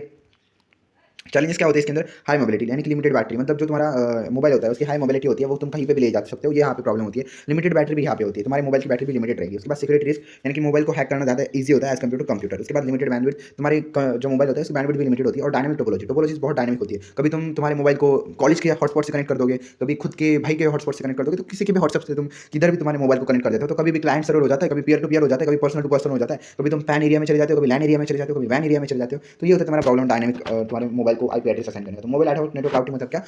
हर मोबाइल को उसका आईपी एड्रेस असाइन करना, और यहाँ कोई फिक्स राउटर नहीं होता। यहाँ पे जो होस्ट और राउटर रहेंगे वो सारे डाटा इन्फॉर्मेशन को फॉरवर्ड करते रहेंगे, ठीक है। इसके अंदर भी 4-5 मेथड होते हैं, वो भी हम पढ़ेंगे, ठीक है। ये इतना ही है मैं भी, ठीक है ठीक है ठीक है ठीक है, लेट्स गो, पढ़ ही लेते हैं। Ad hoc on demand instance vector reactive protocol है, ठीक है। रूट क्रिएशन ऑन डिमांड, यानी कि यहाँ पे क्या होगा, जो तुम्हारी रूट है वो ऑन डिमांड क्रिएट की जाएगी, ठीक है। रिएक्टिव है। Hop count metric, hop count मतलब कितने मोबाइल्स तुम्हारे डिवाइस को कनेक्टेड रहे उसको वो क्या करेगा, काउंट करेगा। उसके बाद लूप फ्री, यहाँ पे कोई लूप्स नहीं रहेंगे ad hoc on demand instance vector के अंदर। हाईली डायनामिक नेटवर्क सुटेबल रहता है यहाँ पे, ठीक है। उसके बाद ओनली एक्टिव रूट इन राउटिंग टेबल, सिर्फ जो राउटिंग यानी कि अभी जो रूट्स काम कर रहे हैं वही तुम्हारे राउटिंग टेबल के अंदर होते हैं, जिसका काम खत्म हो चुका है वो भी नहीं होते, और जिनका काम शुरू होना है वो भी नहीं रहते। जो काम कर रहे हैं वही तुम्हारे राउटिंग टेबल के अंदर रहेंगे। ये होगा तुम्हारा ad hoc on demand distance vector, ठीक है। उसके बाद उसके अंदर भी दो होते हैं, वो होता है तुम्हारा रूट डिस्कवरी और डायनामिक मतलब उसका वर्किंग लिखा है यार, वर्किंग है। देखो पहली वर्किंग क्या है, रूट डिस्कवरी, यानी कि तुम्हें रूट को डिस्कवर करना है। वहाँ पे तुम क्या करोगे, सोर्स लोगे, उसके बाद RREQ यानी कि तुम्हारी एक प्रोटोकॉल होती है, उसकी रिक्वेस्ट तुम सेंड करोगे ब्रॉडकास्ट के लिए। फिर जो डेस्टिनेशन है वो क्या करेगा, रिस्पॉन्ड कर देगा कि हाँ भाई मैंने तुम्हारी रिक्वेस्ट एक्सेप्ट कर लिया है। उसके बाद बेस्ट पाथ फाइंड की जाएगी, बेस्ट हॉप काउंट फाइंड किया जाएगा, और फ्रेश सीक्वेंस नंबर यहाँ पे फाइंड किया जाएगा। उसके बाद रूट मेंटेनेंस, लाइन ब्रेक हो गया या फिर रूट डिलीट, यानी कि RER सेंड, यानी कि जो रिक्वेस्ट रहेगी एज पर द रिसीवर उसको सेंड की जाएगी। और रूट डिलीट मतलब क्या, न्यू डिस्कवरी, हर नए रूट की डिस्कवरी करना, ये होगी उसका वर्किंग। फिर से एक बार समझो, रूट डिस्कवरी के अंदर क्या होगा, सोर्स क्या करेगा, RERQ रिक्वेस्ट को ब्रॉडकास्ट के थ्रू डेस्टिनेशन को सेंड कर देगा। अब ये डेस्टिनेशन क्या करेगी, इस RERQ को RERP के साथ रिस्पॉन्ड करेगी और बेस्ट पाथ उसको बताएगी कि हाँ भाई तू इस पाथ से डाटा बहुत अच्छे से आ जाएगा, जिससे कि हॉप काउंट और फ्रेश सीक्वेंस नंबर भी बढ़ जाएगा। और इसका सेकंड काम क्या होता है, रूट को मेंटेन करना, लाइन ब्रेक यानी कि RER सेंड करना, यानी कि RERR रिक्वेस्ट को सेंड करना, और रूट डिलीट यानी कि न्यू डिस्कवरी सेलेक्ट करना, यानी कि न्यू रूट फाइंड करना, ये होता है इसका वर्किंग, ठीक है। अब इसका बेनिफिट्स का एफिशिएंट होता है, लूप फ्री होता है, सेव बैंडविड्थ करता है, बैटरी को यूज करता है। बट इसके अंदर डिसएडवांटेज भी रहेंगे, हाई डिले रहता है, ब्रॉडकास्ट ओवरहेड रहेगा और लेस स्केलेबल ये रहेगा, ठीक है। अब एडवांटेज और डिसएडवांटेज के अंदर एक्सप्लेन करने जैसा कुछ नहीं है, वो अगर तुम याद रखोगे और खुद से भी 2-4 लिख दोगे तो कोई फर्क नहीं पड़ता है, उतना कोई पढ़ते नहीं दे बैठता, ठीक है। वहाँ पे जाकर नेक्स्ट होता है तुम्हारा डायनामिक सोर्स राउटिंग, ये भी एक रिएक्टिव राउटिंग ही है, जिसके अंदर क्या होता है, सोर्स राउटिंग मेथड है, saved routes maintain by route cache, यानी कि रूट कैचे के अंदर जितने भी रूट्स है जो भी सेव करके रखे हैं उसकी इन्फॉर्मेशन यहाँ पे रखी जाएगी। उसके बाद ये क्या होता है, लूप फ्री होगा और मीडियम स्केलेबल रहेगा, ठीक है। ये क्या है, लूप फ्री है और मीडियम स्केलेबल है, ठीक है। ऊपर के जैसे ही, और उसके अंदर कुछ डिफरेंस नहीं है। इसके अंदर सिर्फ क्या हो रहा था, जो हॉप काउंट मैट्रिक्स थी वो क्या हो रहा था, टेबल के अंदर जा रहा था, और यहाँ पे रूट कैचे के अंदर जाता है, ठीक है। यही है उसके अंदर। इसके अंदर भी वही होगा, रूट डिस्कवरी और मेंटेनेंस। रूट डिस्कवरी क्या हो रहेगी, सोर्स ब्रॉडकास्ट RERQ रिक्वेस्ट को वो भेजेगा। फिर जो हर नोड क्या रहेगा, अपेंड करेगा इट्स एड्रेस टू पैकेट, जो हर नोड रहेगी उस राउटर के उस नेटवर्क के अंदर वो क्या करेगी, अपने IP एड्रेस को उसको असाइन कर देगी। फिर destination return RERP with full path, यानी कि वो जो तुम्हारा डेस्टिनेशन है वो क्या करेगा, RERP रिक्वेस्ट को सेंड करेगा। मतलब देखो, जो सेंडर होता है वो RERQ रिक्वेस्ट को सेंड करता है, और जो रिसीवर होता है वो RERP को सेंड करता है। जो RERP क्या कंसिस्ट करती है कि जितनी भी इन्फॉर्मेशन है उस पाथ की, बेस्ट पाथ की, उसको सेंड करता है। अब मेंटेनेंस के अंदर वही होता है, पाथ ब्रेक मतलब RER सेंड करना, और node tries another cache path, यानी कि नोड क्या करता है, अनदर कैचे पाथ भी ट्राई करता है, यानी कि मल्टीपल कैचेस के थ्रू वो ट्राई करने की कोशिश करते रहता है। ये हो गया तुम्हारे मोबाइल एडहॉक नेटवर्क, जिसके अंदर हमने देखा कि मोबाइल का वर्किंग कैसे होता है। यहाँ पे हमने प्रोएक्टिव देखा, रिएक्टिव देखा, हाइब्रिड देखा। उसके बाद ad hoc on demand distance vector और डायनामिक सोर्स राउटिंग, ठीक है। उसके अंदर भी क्या होता है, बैंडविड्थ को सेव करता है, बैकअप अवेलेबल होता है, लूप होता है। बट यहाँ पे प्रॉब्लम क्या होता है, large packet overhead, slow in big network, high processing, यानी कि दोनों के जो डिसएडवांटेज और एडवांटेज है वो सेम है। उसके बाद नेक्स्ट पार्ट है तुम्हारा मोबाइल IP, ठीक है। ठीक है, देखो मोबाइल IP क्या है तुम्हारा, network layer protocol allow mobile to change network while keeping same IP address. देखो मतलब allow mobile to change network, यानी कि नेटवर्क को चेंज करना, जबकि तुम्हारा IP सेम रहेगा, मोबाइल का IP सेम रहेगा बट नेटवर्क चेंज हो जाएगा। देखो अभी रेट से तुम्हारे मोबाइल का IP होता है और तुम्हारे पास मल्टीपल हॉटस्पॉट्स है, एक तुम्हारे एक A दोस्त का है, दूसरा B दोस्त का है, तीसरा C दोस्त का है, तो तुम एक ही IP से A वाले को भी कनेक्ट हो सकते हो, B वाले को भी कनेक्ट हो सकते हो, C वाले को भी कनेक्ट हो सकते हो। इसी के लिए मोबाइल IP अलग होता है, ठीक है। User most IP remain same, यानी कि यूजर क्या करता है, मोबाइल को लेकर कहीं पे भी घूमता है, तो राउटर्स तो चेंज होंगे। तो तुम्हारे घर का राउटर अलग है, कॉलेज का राउटर अलग है, तो तुम दोनों को कनेक्ट हो सकते हो, तो उसका जो IP रहेगा वो तो सेम नहीं रहेगा, है ना, दोनों राउटर का। बट तुम्हारे मोबाइल का IP तो हमेशा सेम रहता है, तो उसका यहाँ पे हमें देखना है कि वो क्यों होता है। कम्युनिकेशन कंटिन्यूस विदाउट इंटरप्शन, यानी कि जो कम्युनिकेशन होता है वो विदाउट किसी इंटरप्शन चलते रहता है, इवन तुम कहाँ पे भी मूव करो कोई फर्क नहीं पड़ता। Packet forward by tunnelling method, यहाँ पे जो पैकेट फॉरवर्डिंग होती है वो टनलिंग मेथड से होती है, वो हम आगे देखेंगे टनलिंग क्या होती है। Home agent, foreign agent, mobile node, area of address, ये उसके क्या होते हैं, कंपोनेंट्स होते हैं। होम एजेंट मतलब तुम्हारा खुद का होम, मतलब तुम जहाँ पे हो, तुम्हारा जो खुद का होम का राउटर है वो होता है होम एजेंट। फॉरेन एजेंट मतलब क्या, तुम्हारे कॉलेज का राउटर, या फिर तुम कहीं पे बाहर जाते हो, वर्किंग स्टेशन, बस के अंदर, रेलवे के अंदर, मेट्रो के अंदर जो राउटर्स होते हैं वो फॉरेन एजेंट। मोबाइल नोड मतलब तुम्हारा मोबाइल नोड, एक जो खुद का मोबाइल है वो यूज करे वो। और उसके बाद केयर ऑफ एड्रेस, यानी कि जो एड्रेस है उसकी इन्फॉर्मेशन जिसके अंदर स्टोर की जाएगी वो होता है care of address. I hope समझ गए। हाँ, इसके एडवांटेज क्या है, कंटिन्यूस कनेक्शन रहता है, सेम IP कहीं पे भी यूज कर सकते हो और कंफर्टेबल रहेगा। और इसका ट्रायंगल यहाँ पे राउटिंग यूज की जाती है। सिक्योरिटी चैलेंजेस यहाँ पे होगी और हायर डिले यहाँ पे होगा, मतलब थोड़ा सा डिले तो होता ही है, समझ में नहीं आता, बट जब तुम कंपेयर करते हो कंप्यूटर के थ्रू तो हायर डिले यहाँ पे होता है। ट्रायंगल राउटिंग यहाँ पे हो जाती है, तो कभी कभी प्रॉब्लम आ सकते हैं, यानी कि एक ही मोबाइल क्या हो सकता है, मल्टीपल नेटवर्क के अंदर घुस जाता है, तो ये प्रॉब्लम होती है। और सिक्योरिटी चैलेंजेस भी यहाँ पे होते हैं, ठीक है। अब इसका जो वर्किंग है वो हम बोलते हैं। देखो पहले क्या होता है, mobile notes leave home network, यानी कि मोबाइल क्या करता है, तुम्हारे होम नेटवर्क को लीव करता है। देन रजिस्टर विद एफए, यानी कि foreign agent with COA, care of address के थ्रू फॉरेन एजेंट के अंदर वो क्या करेगा, खुद को रजिस्टर करेगा। फॉरेन एजेंट मतलब क्या, जो होम के बाहर का एड्रेस होता है वो, और केयर ऑफ एड्रेस मतलब जो एड्रेस स्टोर हो सकते हैं वो। उसके बाद एफ इन्फॉर्म एच, यानी कि तुम्हारा फॉरेन एड्रेस है वो तुम्हारे होम के एड्रेस को इन्फॉर्म करता है कि भाई, होम एजेंट को इन्फॉर्म करता है कि भाई हम चेंज कर रहे हैं। फॉरेन एजेंट क्या करता है, होम एजेंट को बताता है कि हाँ भाई हम नेटवर्क चेंज कर रहे हैं। उसके बाद एच टनल्स, यानी कि होम एजेंट टनल्स क्या करता है, पैकेट्स टू न्यू एड्रेस, यानी कि क्या करता है, जो तुम्हारा होम एजेंट होता है वो उन्हीं पैकेट्स को उस फॉरेन एजेंट को सेंड कर देगा। फिर mobile node continuous common normally, और उसकी वजह से क्या रहेगा, तुम्हें जो मोबाइल है वो बाहर जाके भी कॉमनली वर्क करता है, बट उसके अंदर भी प्रोसेस होती है। जब तुम होम के नेटवर्क से बाहर जाते हो तभी प्रोसेस होती है, उसी को हम कहते हैं मोबाइल आईपी एड्रेस प्रोसेस। ठीक है, पहले क्या हुआ, मोबाइल ने तुम्हारे होम को लीव कर दिया, उसके बाद एफ यानी कि फॉरेन एजेंट को क्या कर लिया, रजिस्टर कर दिया, जिसके अंदर क्या हुआ, केयर ऑफ एड्रेस उसको मिल गया। फिर उस एफ ने क्या किया, होम एजेंट को इन्फॉर्म कर दिया, पुनः होम एजेंट ने क्या कर दिया, उस पैकेट को न्यू एड्रेस को सेंड कर दिया, और उसके थ्रू क्या हुआ, तुम्हारा कॉमनली तुम्हारा जो नेटवर्क है वो एक्सचेंज हो गया। सो that is your entire process. ठीक है, नेक्स्ट हम बढ़ेंगे आईसीएमपी और आईजीएमपी, उसके बाद हो चुका है। ठीक है,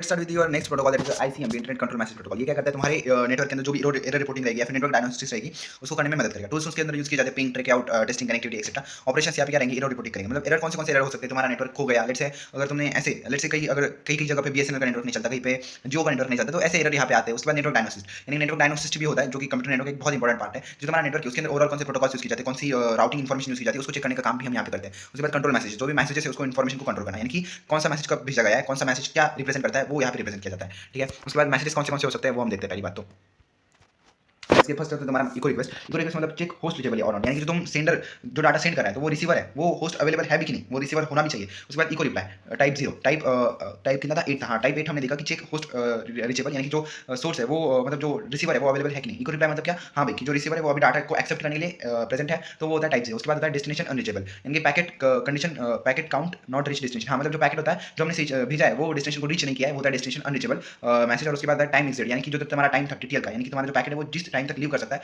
वो भी खत्म हो चुका है। ये होता है तुम्हारी 4 मैसेजेस। ठीक है, तो ये होता है तुम्हारा इंटरनेट कंट्रोल मैसेजिंग प्रोटोकॉल, जो क्या करता है, तुम्हारे जितने भी एरर्स होते हैं, तुम्हारे प्रॉब्लम होते हैं, तुम्हारे डायग्नोसिस करता है। टूल्स कौन से यूज किए जाएंगे, पिंग और वो हम प्रैक्टिकल में पढ़ते हैं, बहुत अच्छी होता है पिंग और वो यूज करना। ठीक है, उसके बाद इसकी क्या होता है, हेडर क्या है इसका, पहली बात इसके अंदर टाइप है, टाइप मतलब कौन सा यूज कर रहे हो, तुम्हारा आईसीएमपी यूज कर रहे हो कि आईजीएमपी यूज कर रहे हो, वो हम देखेंगे आईजीएमपी क्या होता है। कोड मतलब जो तुम्हारा कोड रहेगा, एक्चुअल डाटा रहेगा वो। चेकसम मतलब जो कोई एरर आएगी, एरर चेक करने के लिए सीआरसी जैसी प्रोसेस यहाँ पे रहेगी। उसके बाद रेस्ट ऑफ हेडर, यानी हेडर की जो बाकी इन्फॉर्मेशन यहाँ पे रहती है वो, और डाटा सेक्शन के अंदर जो एक्चुअल डाटा वहाँ पे प्रेजेंट है वो हम यहाँ पे कंसिडर करते हैं। ठीक है, अब नेक्स्ट हम जाते हैं इंटरनेट ग्रुप मैनेजमेंट प्रोटोकॉल के अंदर, जो तुम्हारा लास्ट पार्ट है वो अगले वाला हो चुका है, कोई चिंता नहीं है। ठीक है, इंटरनेट ग्रुप मैनेजमेंट प्रोटोकॉल क्या होता है, use for applications require multicasting allowing multiple host to receive data simultaneously. मतलब देखो लेट्स से टेलीग्राम के अंदर क्या होता है, एक ग्रुप के अंदर बहुत सारे लोग होते हैं, तो वो एक साथ डाटा को एक्सेप्ट करते हैं, तो ऐसी जगह पे आईजीएमपी को यूज किया जाता है। या फिर ऐसे समझो कि अभी लेट्स से तुम्हारे पास 5G कार्ड है, तो एक 5G कार्ड को लोग क्या करते हैं, उसका जो रिचार्ज होता है उसके बाद जो 5G होता है वो सबको फ्री मिलता है एक रिचार्ज के बाद, 350 के रिचार्ज के बाद, तो उसको मल्टीपल डिवाइसेस यूज किए जाते हैं, तो वहाँ पे आईजीएमपी यूज होगा कि मल्टीपल डिवाइसेस एक ही फोन को कनेक्ट होना, उसको हम कहते हैं IGMP. Use in multicasting applications like online gaming, streaming media, यानी कि जहाँ पे स्ट्रीमिंग मीडिया और वो होता है वहाँ पे इसको यूज किया जाएगा, और इसको सिर्फ IPv4 के अंदर ही यूज किया जाएगा। कहाँ पे, सिर्फ IPv4 के अंदर। ठीक है, आई होप तुम समझ रहे होगे कि ये मल्टीकास्टिंग और जहाँ पे बहुत बड़ा काम होता है वहाँ पे यूज किया जाता है। Here multiple users can benefit from receiving same data simultaneous, यानी क्या हो सकता है, मल्टीपल जो यूजर्स है वो एक साथ डाटा को रिसीव कर सकते हैं। जैसे कि लेट्स से तुम्हारा क्या होता है, वो ऑनलाइन स्ट्रीमिंग है, वहाँ पे क्या चल रहा है, यूट्यूब पे ऑनलाइन स्ट्रीमिंग चल रही है, तो मल्टीपल लोग एक साथ उसको देख रहे हैं, या फिर यूट्यूब पे भी एक वीडियो मल्टीपल लोग एक साथ देखते हैं, तो वो होता है IGMP, joining multicast group. Working क्या होता है, पहले हम क्या करते हैं, एक मल्टीकास्ट ग्रुप को ज्वाइन करते हैं, उसके बाद उस मल्टीकास्ट ग्रुप को लीव करते हैं और राउटर नोटिफिकेशन करता है। मतलब देखो जॉइनिंग मल्टीकास्ट ग्रुप के अंदर इसको एग्जाम्पल के समझो, लेट्स से तुम यूट्यूब की स्ट्रीमिंग देख रहे हो, तो तुमने उस स्ट्रीमिंग को देखने को शुरू कर दिया। ठीक है, तुम एज अ व्यूअर उसके अंदर ऐड हो गए, तो तुमने मल्टीकास्ट ग्रुप को ऐड कर दिया। उसके बाद तुम्हारा जो लाइव स्ट्रीमिंग है वो खत्म हो गया, या फिर तुम्हारा इंटरेस्ट खत्म हो गया उसको देखने के लिए, तुमने क्या किया, उसको उसमें से लीव कर लिए। या फिर मीटिंग की समझो, जूम मीटिंग की एग्जाम्पल समझो, जूम मीटिंग ज्वाइन करना, joining multicast group, zoom meeting छोड़ देना, मल्टीकास्ट ग्रुप को लीव करना, और राउटर नोटिफिकेशन मतलब जो राउटर है वो नोटिफिकेशन सेंड करता है, जैसे जूम क्या करता है, नोटिफिकेशन सेंड करता है, हाँ भाई तेरी जो मीटिंग है वो हो गई है, और सेंड भी कर देता है कि हाँ भाई अभी खत्म हो चुकी है, तुम्हारी मीटिंग खत्म हो चुकी है। So that is all about your this theory part. जो सबनेटिंग का पार्ट है और जो थ्योरी मतलब जो न्यूमेरिकल वाला पार्ट है वो हम यूनिट नंबर 6 के छोटे से वीडियो के अंदर कवर करेंगे, क्योंकि इसके अंदर ऑलरेडी बहुत बड़ी थ्योरी थी, और उसके अंदर अगर मैं उसको डालूंगा तो वो वीडियो बहुत बड़ा हो जाता है, और डालने में मतलब वो अपलोड करने में बहुत ज़्यादा इशूज आ जाते हैं। इसलिए मैं उसको यूनिट नंबर 6 के साथ जो उसकी प्रॉपर जो पूरा था थ्योरी तुम्हारा, मतलब जो तुम्हारे न्यूमेरिकल्स थे सबनेटिंग के ऊपर जो तुम बोल रहे हो, उसको हम उस वीडियो के अंदर कवर कर लेंगे। इसके अंदर हमने पूरी थ्योरी कवर कर ली है। So thanks for watching.